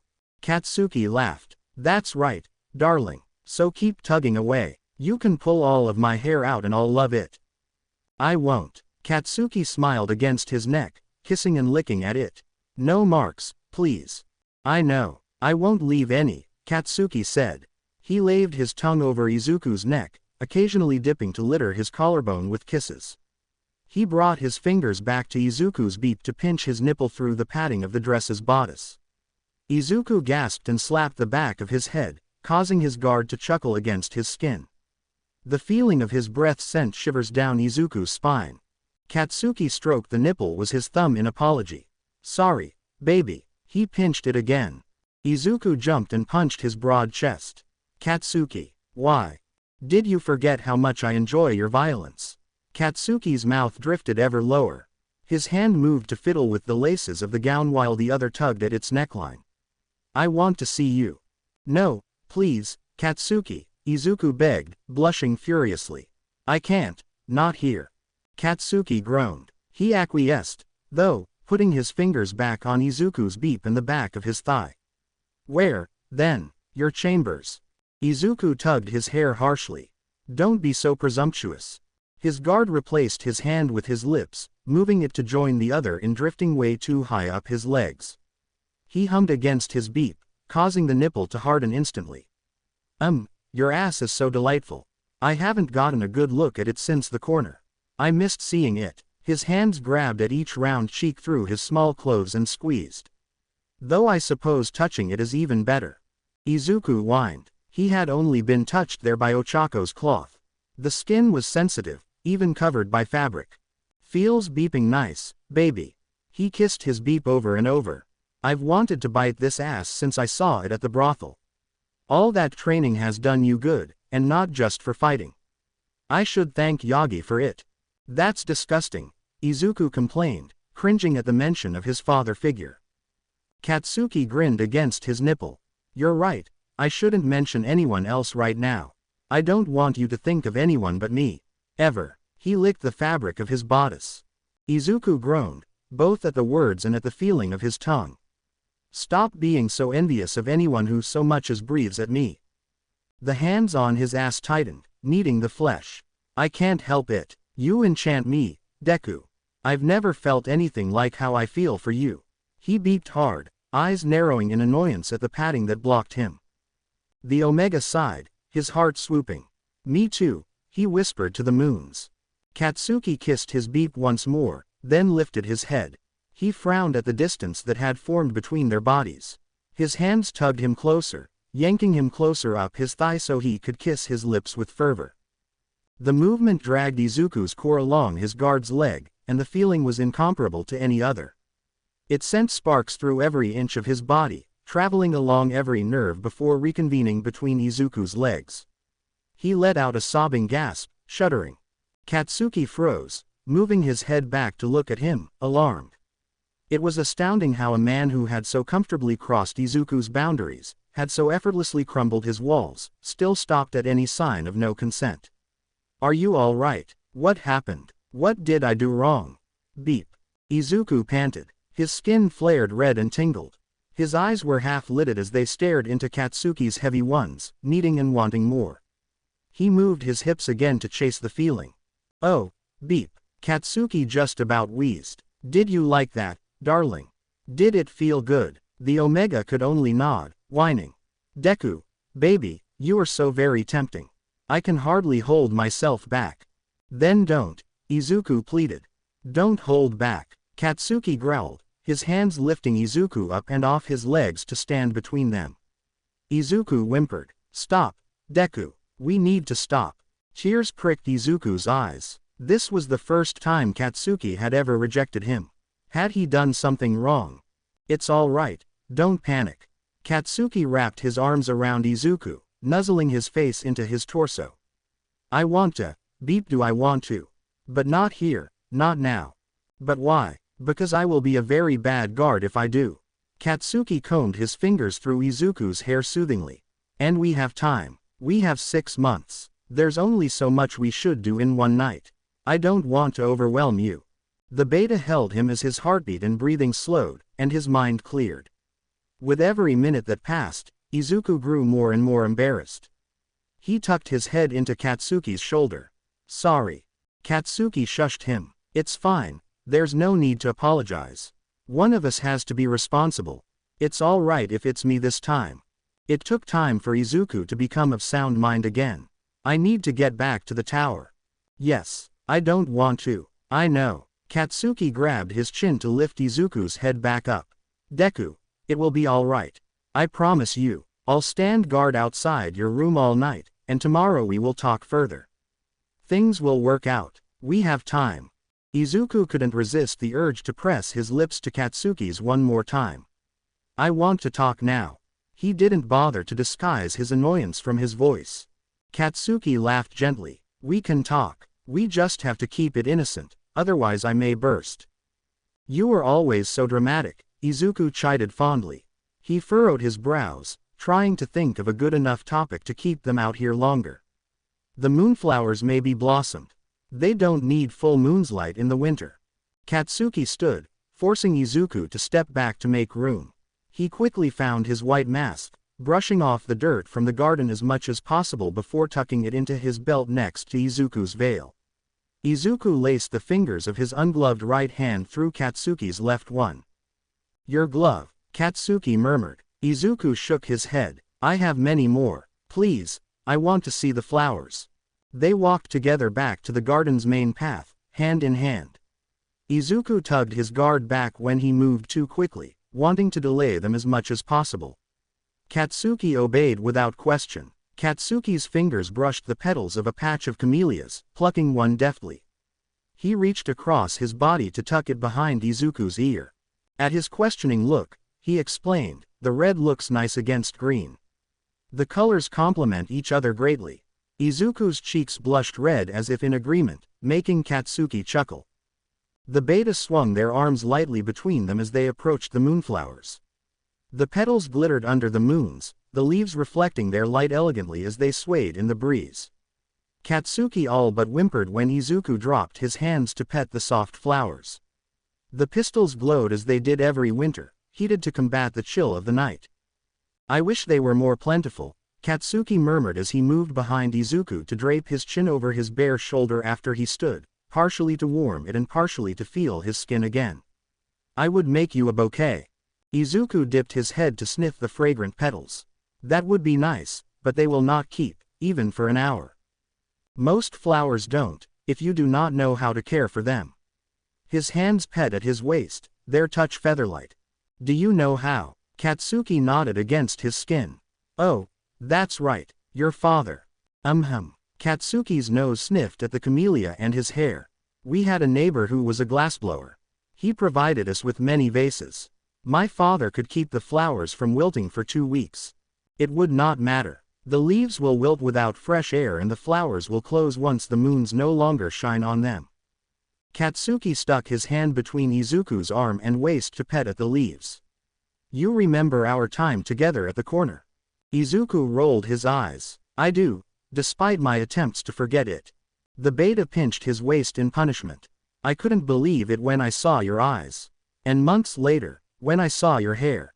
My favorite beeping color is all over your head. It's a pretty color next to the petals, Izuku agreed reluctantly. He had always despised how striking his hair and eyes were. Not as pretty as you. I want to look at you forever.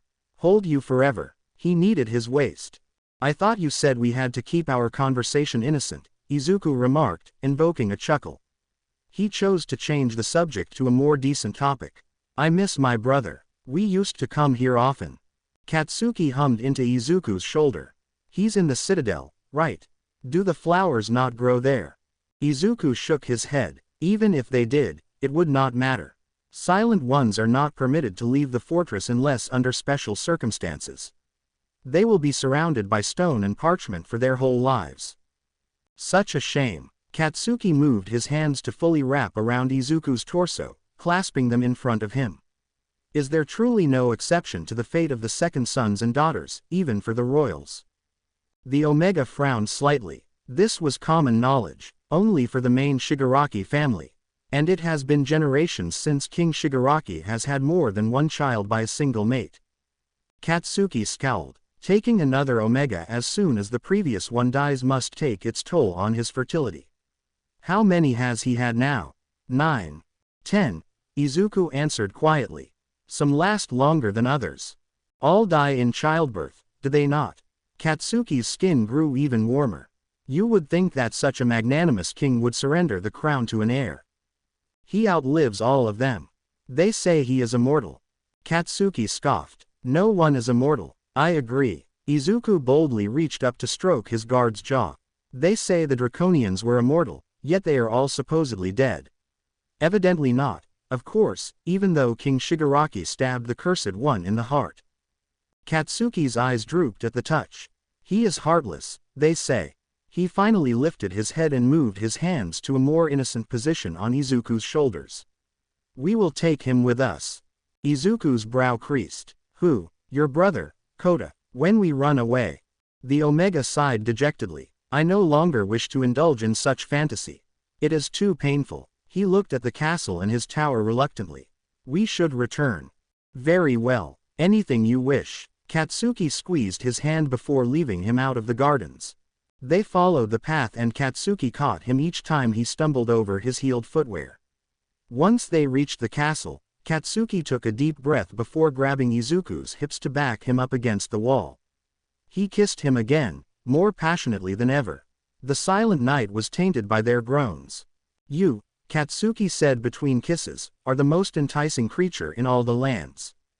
Izuku gasped. You can't say that, he groaned as Katsuki bit his bottom lip. You have not been to all the lands.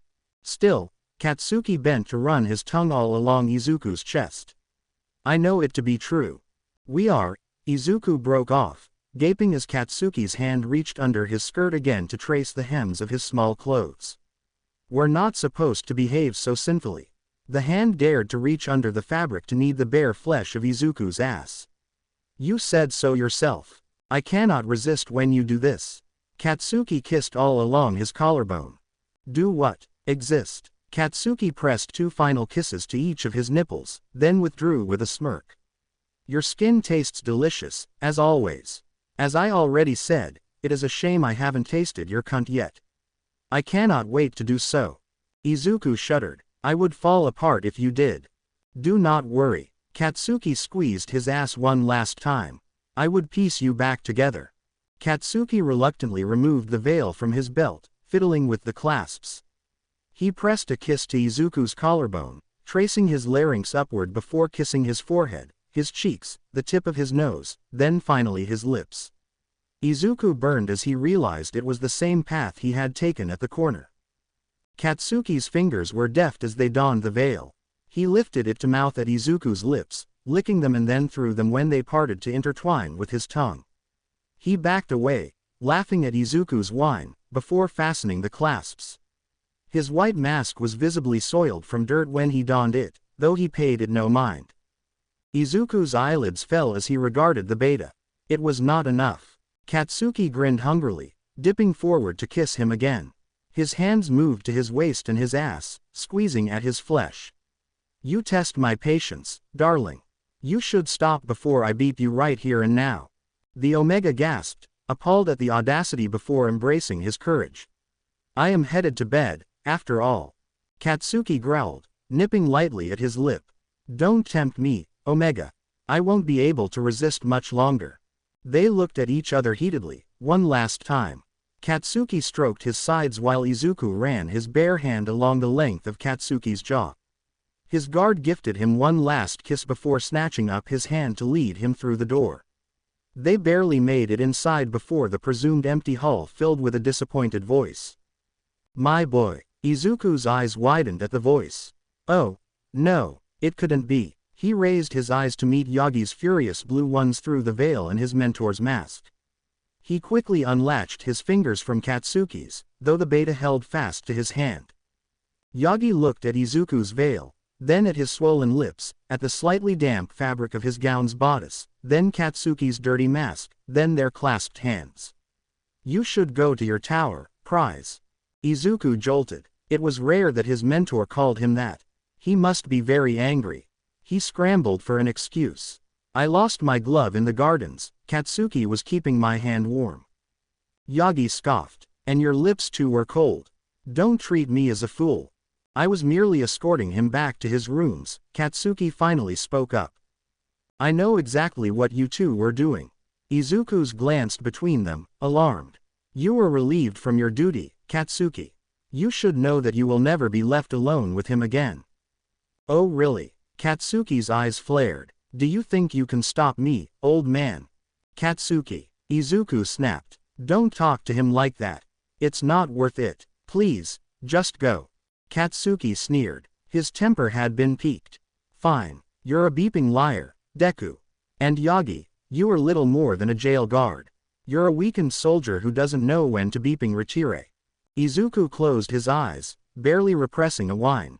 When he opened them a mere moment later, Katsuki had somehow already disappeared, and Yagi frowned at him through his mask.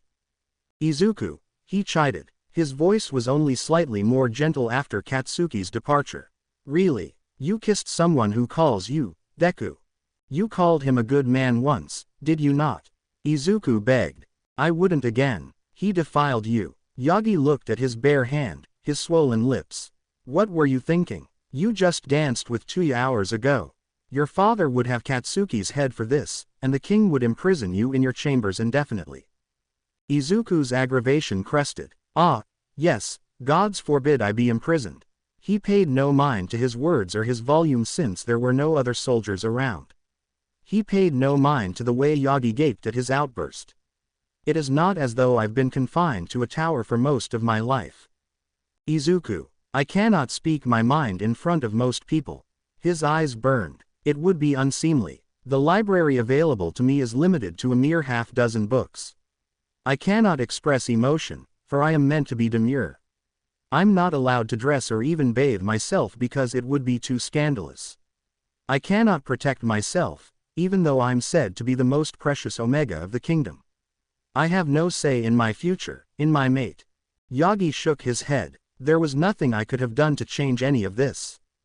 Does that mean you can criticize me for resisting it? Izuku cried. That you can look down on me for wishing to embrace a possible escape, no matter how fleeting it must be. Katsuki cares for me, outside of a being protector, outside of being a father like you are. He is not obligated to, but he still does. Do you truly condemn me for that? Of course, I don't, Yagi said as gently as he could. I know your plights very well. But I also know that you are a responsible and logical person. You knew this was a bad idea. Why did you go out to the gardens with him, knowing how you feel about each other? Izuku sighed. Perhaps I just wanted to be Izuku for one night, instead of the prize. I wanted a night of freedom, a night of joy. A night where I didn't have to worry about my future duties as I always do, despite not ever being properly informed about them. I have had no idea what my maturation and my marriage and my mating will entail for all of my life. Even you wouldn't tell me. Yagi pursed his lips. Still, none of that excuses tonight's actions. Or, I should say, Katsuki's actions. He took advantage of you. You were so misled, it is almost amusing, Izuku scoffed. I asked him to kiss me. I did. If anything, he is the one who got taken advantage of. Guilt churned in his stomach.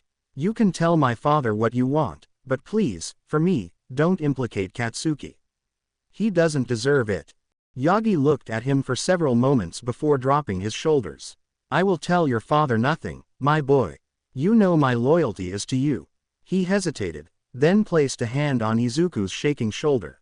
I understand that you want freedom. Trust me, I do. But I am not the one who can grant it to you.